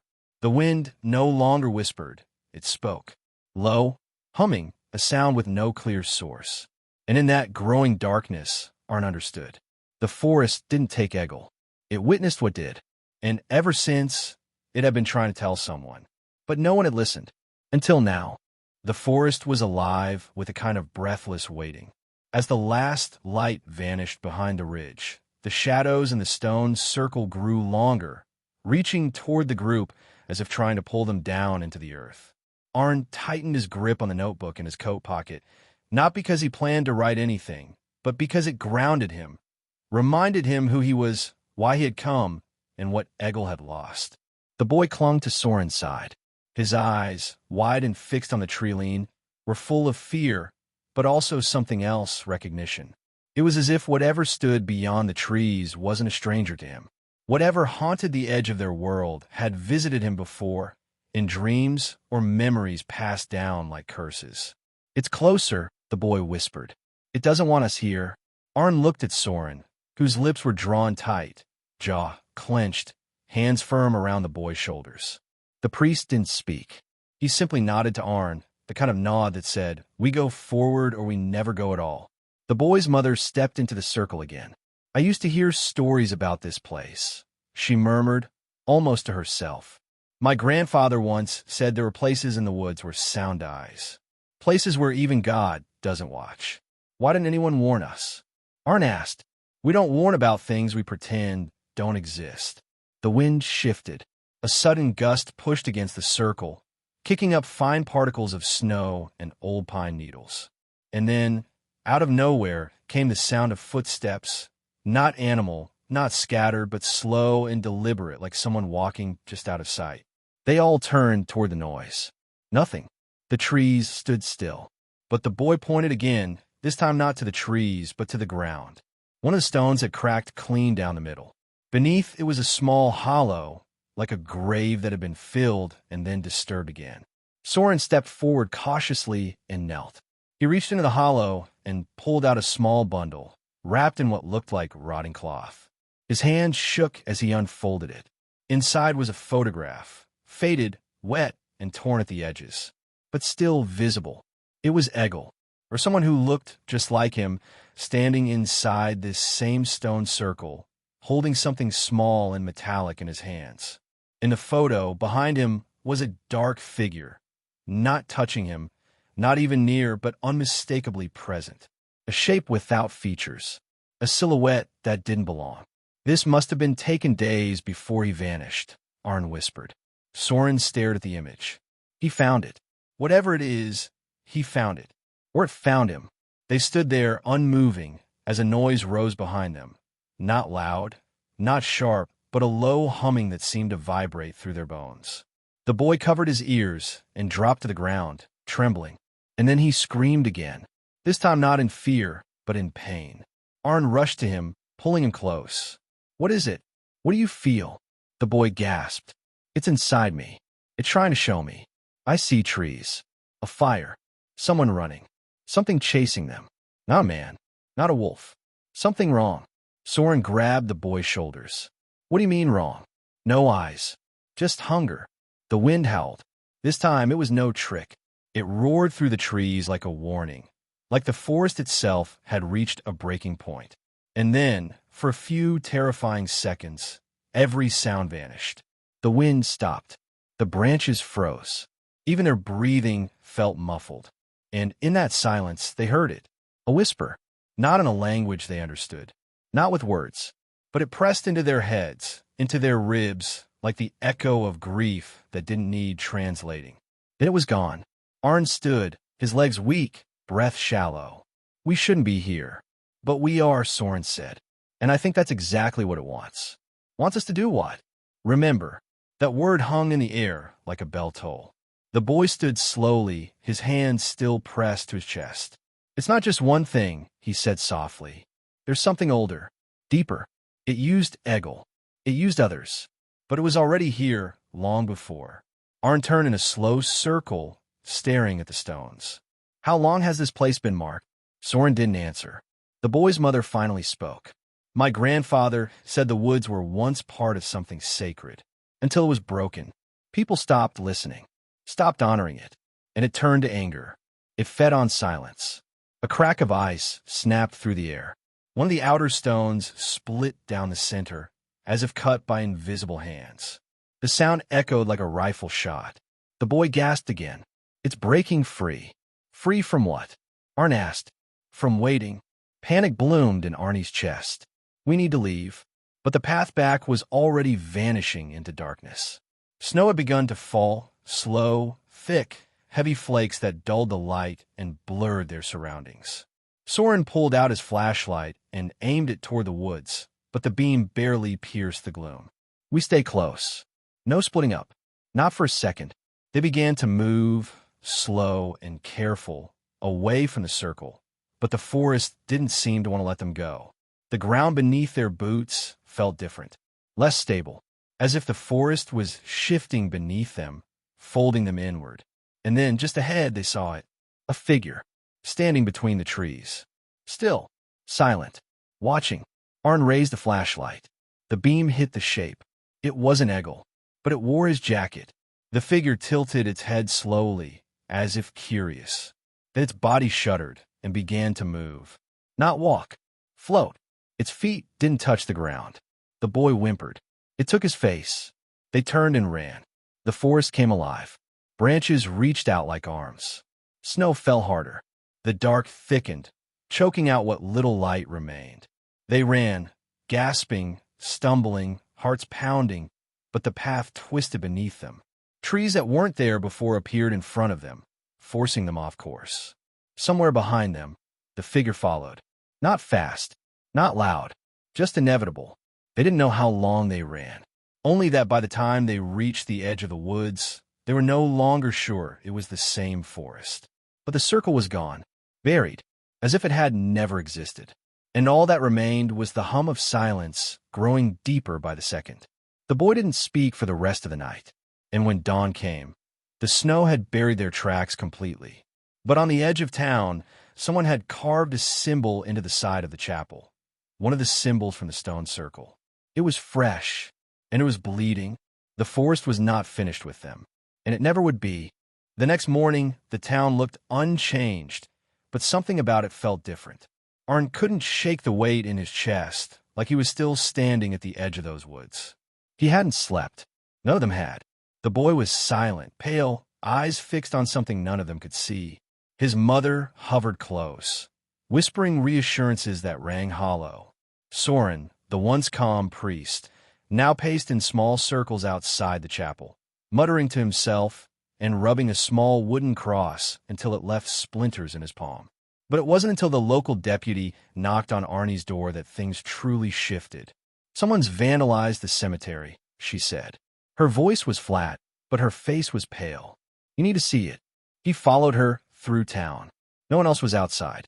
Curtains fluttered, doors locked. People could feel something was wrong, even if they couldn't explain it. When they reached the cemetery gates, Arn stopped short. Half the gravestones had been defaced, not randomly, not by kids or vandals, but carefully.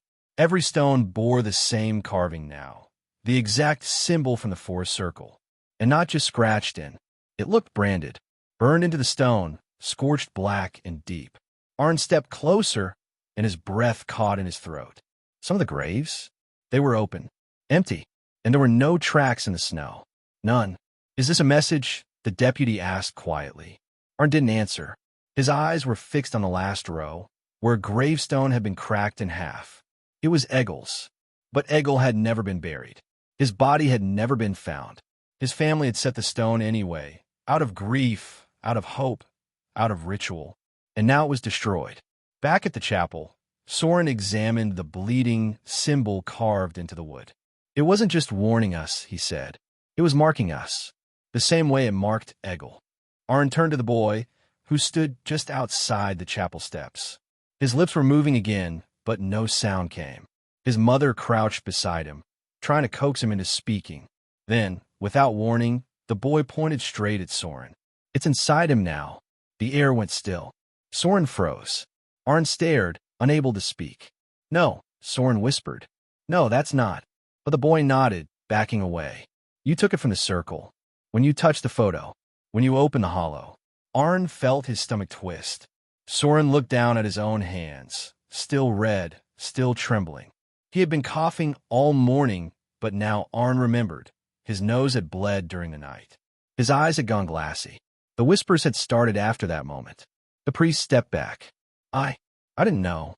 The boy's mother rose to her feet. "You brought it back here." Soren's breath hitched. "No, I thought I was helping. I thought." But then a sound interrupted him. A creaking, groaning wood sound. From inside the chapel. Everyone turned. It was coming from beneath the floorboards. Soren rushed to the chapel door, flung it open. Inside, the altar had been disturbed, pushed aside, and in its place, in the center of the old stone floor, a trapdoor had appeared. None of them had ever seen it before. It wasn't new, but hadn't been there before. Not until now. Soren fell to his knees. This wasn't here. This was never. But the boy spoke again, voice now clear and certain. "It's not a door. It's a seal." Arn stepped inside, pulled the boy close. "A seal on what?" The boy's eyes were full of dread. "What's been buried? What they tried to forget." Suddenly, the trapdoor creaked open, just a few inches, but it was enough. A sudden gust of cold air rushed out from below, smelling of ash and soil and something far more ancient. Every candle in the chapel went out at once. The wooden cross behind the altar cracked down the middle. The boy screamed, not out of fear this time, but warning. "Asterisk, it wants to finish what it started." Asterisk. Arn pulled him back. "Close it." Asterisk, Soren. "Close it now." Asterisk. But Soren didn't move. He was staring down into the dark, tears running down his face. "They called it down once before," he said, "in the time before the town was born, when they still made blood offerings beneath the trees. It fed on grief, on memory. It wasn't evil. It was empty, and they fed it until it learned what hunger was." The floor beneath them began to shake. From the trapdoor, a whisper rose again. Not a sound, but a feeling like sorrow given shape. The boy buckled, grabbing his head. "I can see them," he cried. "The ones before us. The ones who try to stop it. They failed." The chapel windows cracked, spiderwebbing outward. Outside, the air had gone black. Not night, not storm, just a thick, oppressive darkness that swallowed the sky. The town was disappearing. Street by street, light by light, gone. The stakes had changed. It wasn't about finding Egil anymore. It was about stopping whatever he'd awakened before it reached beyond the forest, beyond the chapel, beyond their town, before it remembered how to feed again. Soren staggered back from the trapdoor, hands shaking violently as he slammed it shut with a hollow thud. The second it sealed, the ground stopped trembling. The darkness outside, however, remained. It clung to the windows, breathing softly like something alive just beyond the glass. Arn stepped forward and locked the chapel doors without a word, though they all knew a piece of wood wouldn't stop whatever was now watching them from the shadows.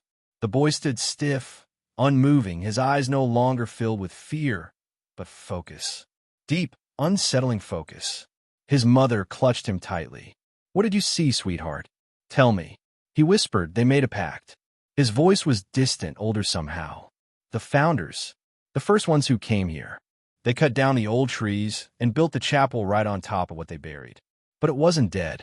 Just waiting. Soren looked toward the chapel's cracked cross, still dangling overhead. You're saying this entire town, it's cursed?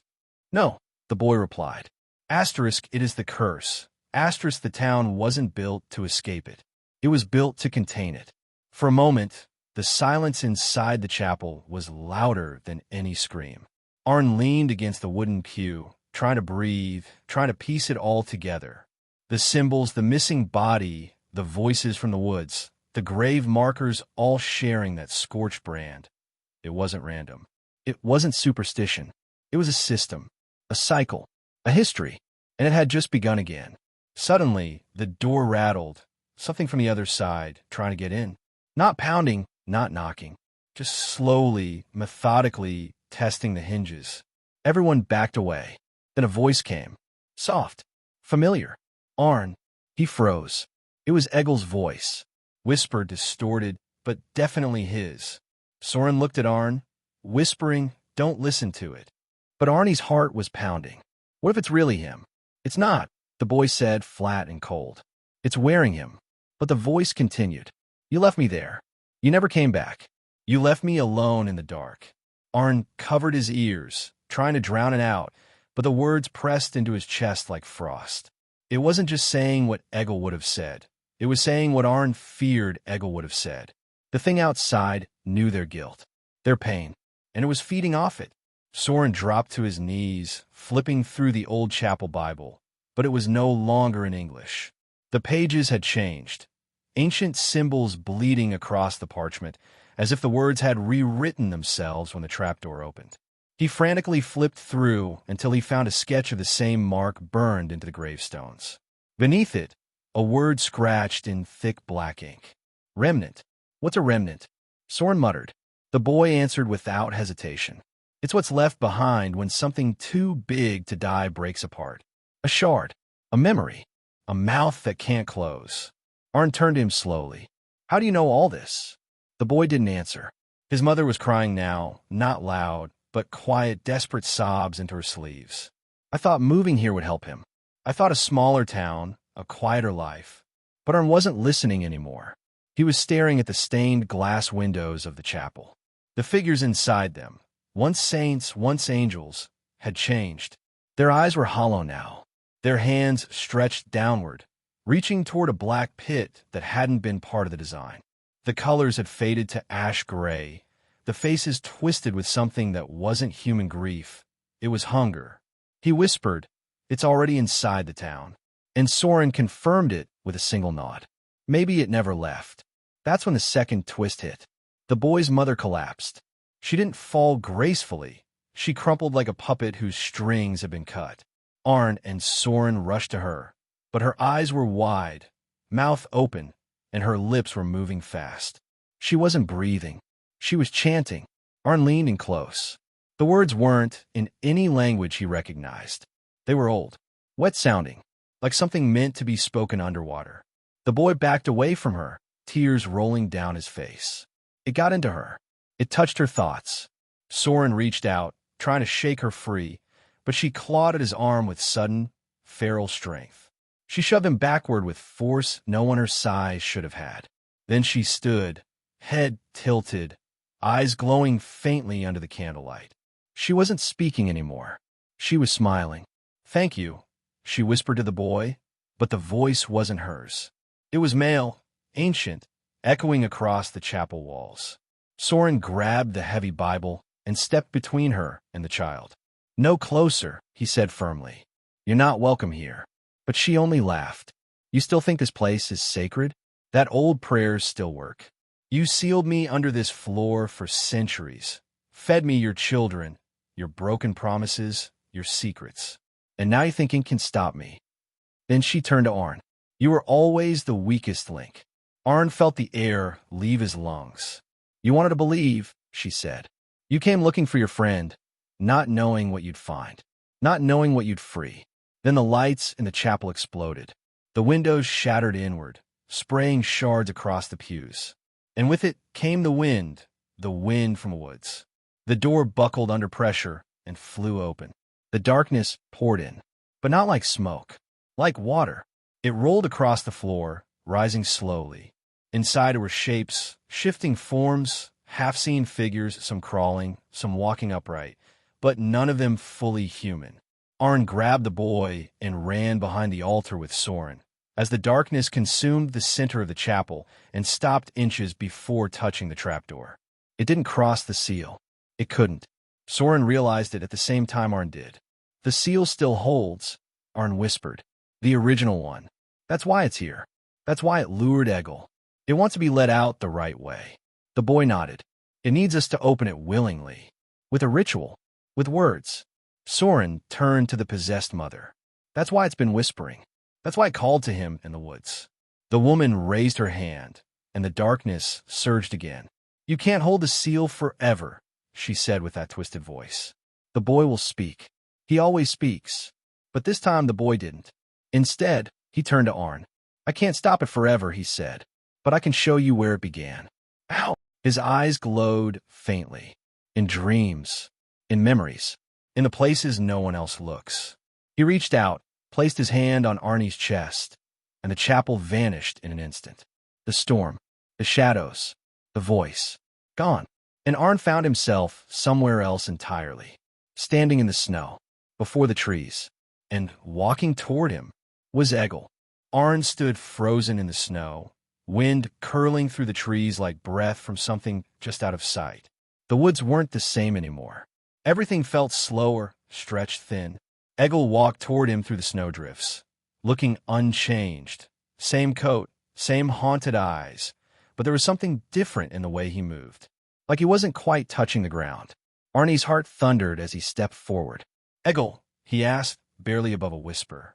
Egil stopped a few feet away. He looked up, eyes glossy, yet distant.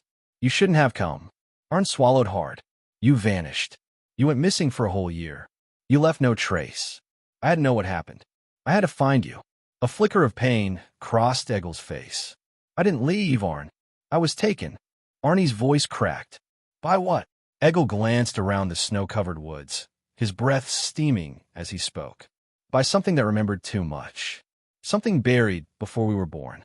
They thought this place would silence it. But it doesn't sleep, Arn. It waits. Behind them, trees creaked. The branches twisted upward, not from a wind, but as if something massive had just passed beneath the soil. Arn looked back toward the chapel, but it was gone. Only endless trees now. No sound but the crunch of Egil's boots as he stepped closer. I wanted to leave, Egil said. I tried, but every path loops. Every trail ends back here. Even time bends. This place is a knot. You don't escape it. You just vanish into it. Arn felt it too now, how his memories wavered. He wasn't sure how long he'd been here. Minutes? Hours? Days? The snow was deeper than before, and the sky above was a flat sheet of gray. He turned to Egil, desperate. There has to be a way to break it. There is, Egil said softly, but it comes with a cost. Then, from behind the trees, the boy appeared again. Not the same boy as before. This one was older now, or looked older, taller, eyes sunken, skin pale. His lips were blue, as if frostbitten, but he was still silent, still watching. You brought him here, Egil whispered. You shouldn't have. Arn turned toward the boy. He said he could show me where it began. And he did, Egil said. This is it. The ground rumbled. Snow fell from the trees as the forest seemed to pulse, as if a giant heart beat deep beneath their feet. The boy took one step forward, and the snow around him melted in a perfect circle. His breath didn't cloud in the cold. He didn't blink. He's not a child, Egil murmured. He never was. He's the key. Arn stared, realizing it too late. The boy wasn't guiding them. He was luring them. Why? Arn asked. What does he want? Not him, Egil said. Asterisk it. Asterisk through him. Suddenly the woods shifted.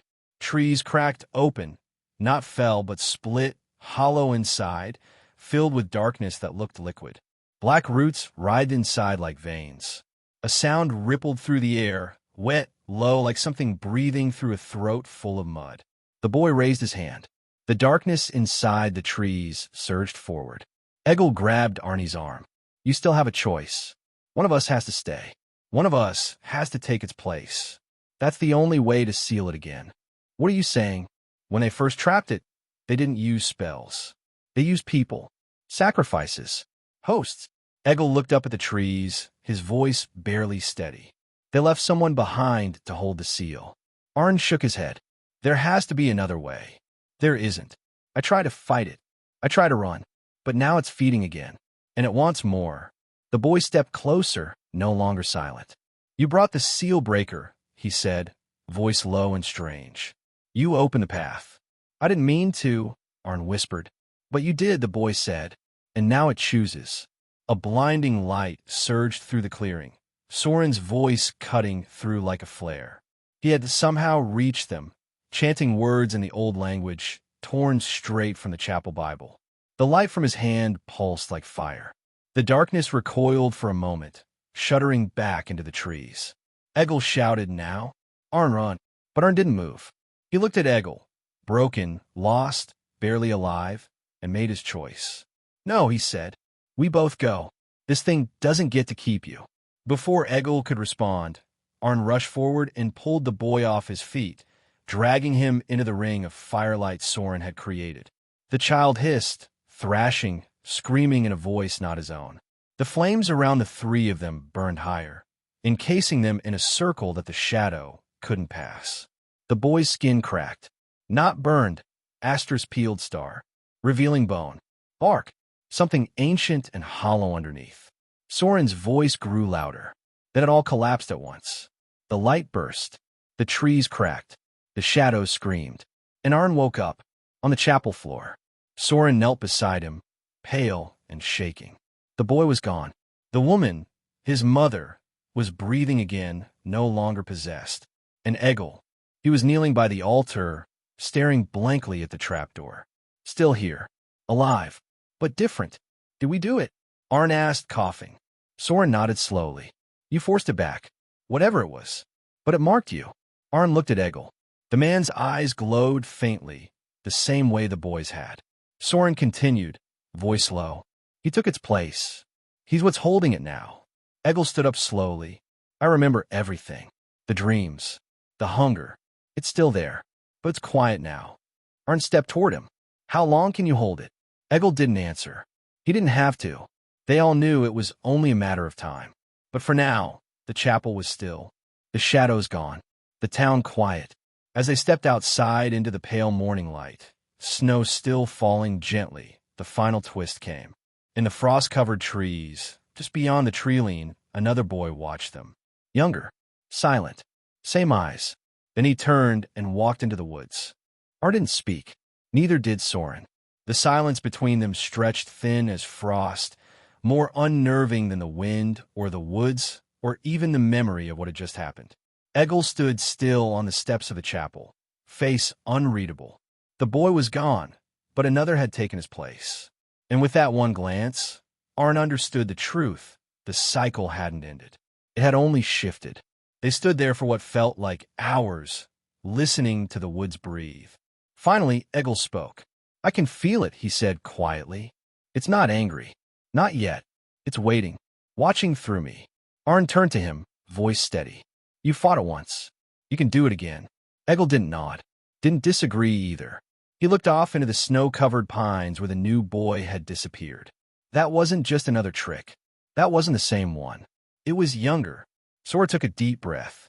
It's regenerating, passing the spirit like a sickness. Like it's trying to find a stronger host each time. They walked back into town slowly, boots crunching through the thin snow crust. Arn glanced over his shoulder more than once. He couldn't shake the feeling that something still followed, even if unseen. By the time they reached the village square, dawn had spread weak light across the rooftops. The sun hovered behind pale clouds, giving the day a false sense of calm. Some of the townspeople had gathered near the chapel, watching them from a distance, not speaking, just waiting. They know something happened, Arn muttered. Soren nodded. They've always known, just never said it aloud. Egil stepped forward, his voice firm despite the exhaustion clinging to every word. Then it's time they do. The town hall meeting that afternoon was unlike any Arn had ever witnessed. For once, no one argued about roads or taxes or weather. Instead, they listened, silent, pale. Some cried quietly when Soren explained what had festered beneath their village for generations. Others trembled when Arn described the eyes of the boy, and the woods that moved even when wind stood still. But none of them left. They believed it, because deep down they already knew. It's been feeding off our silence, Egil told them, our willingness to forget. So what do we do? Asked an old man near the front. Move? Burn the woods? Egil shook his head. It doesn't live in the forest. It is the forest. You can't burn it. You can't run from it. Then what? We remember, Egil said. We record it. We speak it. We stop pretending it didn't happen. That's how it spreads, through ignorance. Soren added, knowledge is resistance. As long as we know what we're dealing with, it can't deceive us so easily. And so they built a new room inside the chapel, sealed and blessed, filled with books, sketches, carvings, symbols old and new. A living archive. Every villager contributed. Stories from ancestors, whispered superstitions, maps of strange paths that vanished in the woods. They left nothing undocumented. But the forest didn't vanish. In fact, it grew quieter, like it was learning. For the next few months, things almost returned to normal. Arn repaired the fence around his cottage. Soren resumed teaching. Egil, despite the weight he now carried, volunteered daily, helping rebuild the old road, restoring the broken bell, even guiding lost hikers back to safer trails. But there were signs, small at first. Birds found frozen mid-flight. A deer standing at the edge of the tree lean with hollow eyes, unmoving, as if listening. And sometimes, just before dusk, a faint hum in the wind, like voices speaking from behind the bark. One night, Egil called Arn to the chapel. He was holding a journal. The pages looked decades old, the ink faded, but the script unmistakably matched Egil's own handwriting. I found it in the sealed box beneath the altar, he said. It's mine, but I never wrote it. Arn sat down beside him, scanning the first few pages. It described everything, what had happened in the woods, the boy, the possession, even things they hadn't yet encountered. What is this? I think it's from another loop, Egil said. Another version of this. A previous time, before it reset again. Arn blinked. You think we're caught in a time loop? Not time. Something worse. Memory. Each time it breaks through, it rewrites just enough. But not everything fades. Some parts linger. He turned the page, revealing a sketch of the boy. Not the first one. Not the second. A third. Smiling. Arn stared at it, a chill running down his spine. If this is real, how do we stop it? Egil didn't answer. Instead, he opened to the last page. It wasn't a drawing. It was a name. Arnie's name. Below it, one word written in red ink. Next. The door creaked behind them. They turned, but no one was there. Outside, the trees shifted, and in the pale moonlight just beyond the edge of town, a figure watched, small, silent, and terribly still. Arn stood. I'm not going to be its next vessel. No, Egil said, rising beside him. But we have to face it together. And maybe this time, change the story. They stepped outside into the cold night, toward the trees, toward the waiting boy. And as snow began to fall again, soft as ash, the forest whispered its hunger. Arn didn't hesitate. With every step into the woods, his breath grew shorter and his heart pounded harder, but he didn't turn back. Egil followed, close behind, his grip tight on the old lantern that threw long shadows through the trees. They could both feel the forest watching them, pressing in on either side, testing their resolve. But this time, they weren't walking in fear, they were walking with purpose. The boy stood beneath the gnarled pine that had appeared in their visions so many times before. He looked older now, maybe 10 or 11, though no time had passed. His expression was blank, yet behind his eyes something stirred, something ancient and endlessly patient. When he spoke, his voice didn't match his body. You came again. Arn stood his ground. We remember now, and we won't let you choose another. The boy tilted his head. You don't choose. I do. Egil stepped forward, holding out the journal they'd found in the chapel. "You've been writing this story over and over, repeating it, erasing parts, but it's not working anymore. We're remembering more each time." Something flickered in the boy's face. A crack, a small twitch of confusion. It didn't last long, but it was there. "You can't trap memory," Egil said. "You can twist it, bury it, but it finds its way back." Arn added, "We've built something stronger this time. Not just stone or fire. Stories. People who talk. People who know what to look for. You can't feed on silence anymore." The boy didn't move. For a long time, the forest was quiet. Then came a sound, soft at first, like distant wind through dry leaves. But it grew louder, rising into something like a chorus of voices whispering in panic, pleading, laughing, screaming. Egil closed his eyes and lifted the lantern. The light from it was not like any fire Arn had seen before. It glowed steady and white, casting shadows backward instead of forward.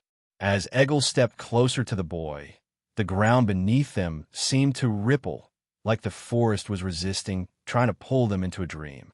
The boy opened his mouth, but no sound came out. "You're not real," Arn said, his voice clear now. "You're just what's left of a lie no one wanted to face."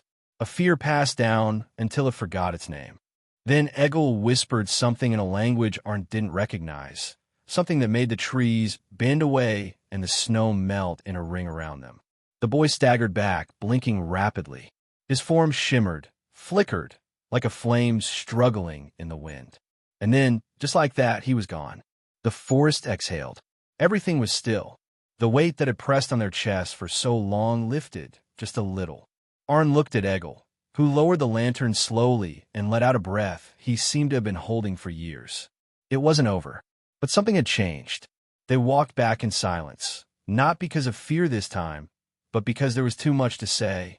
At the edge of the village, the bell in the chapel rang once, clear and strong. It had been broken for decades. Word spread quickly. The next morning, the people gathered again. This time, they didn't whisper or wait for permission. They spoke openly about what they'd seen, what they feared, what they remembered.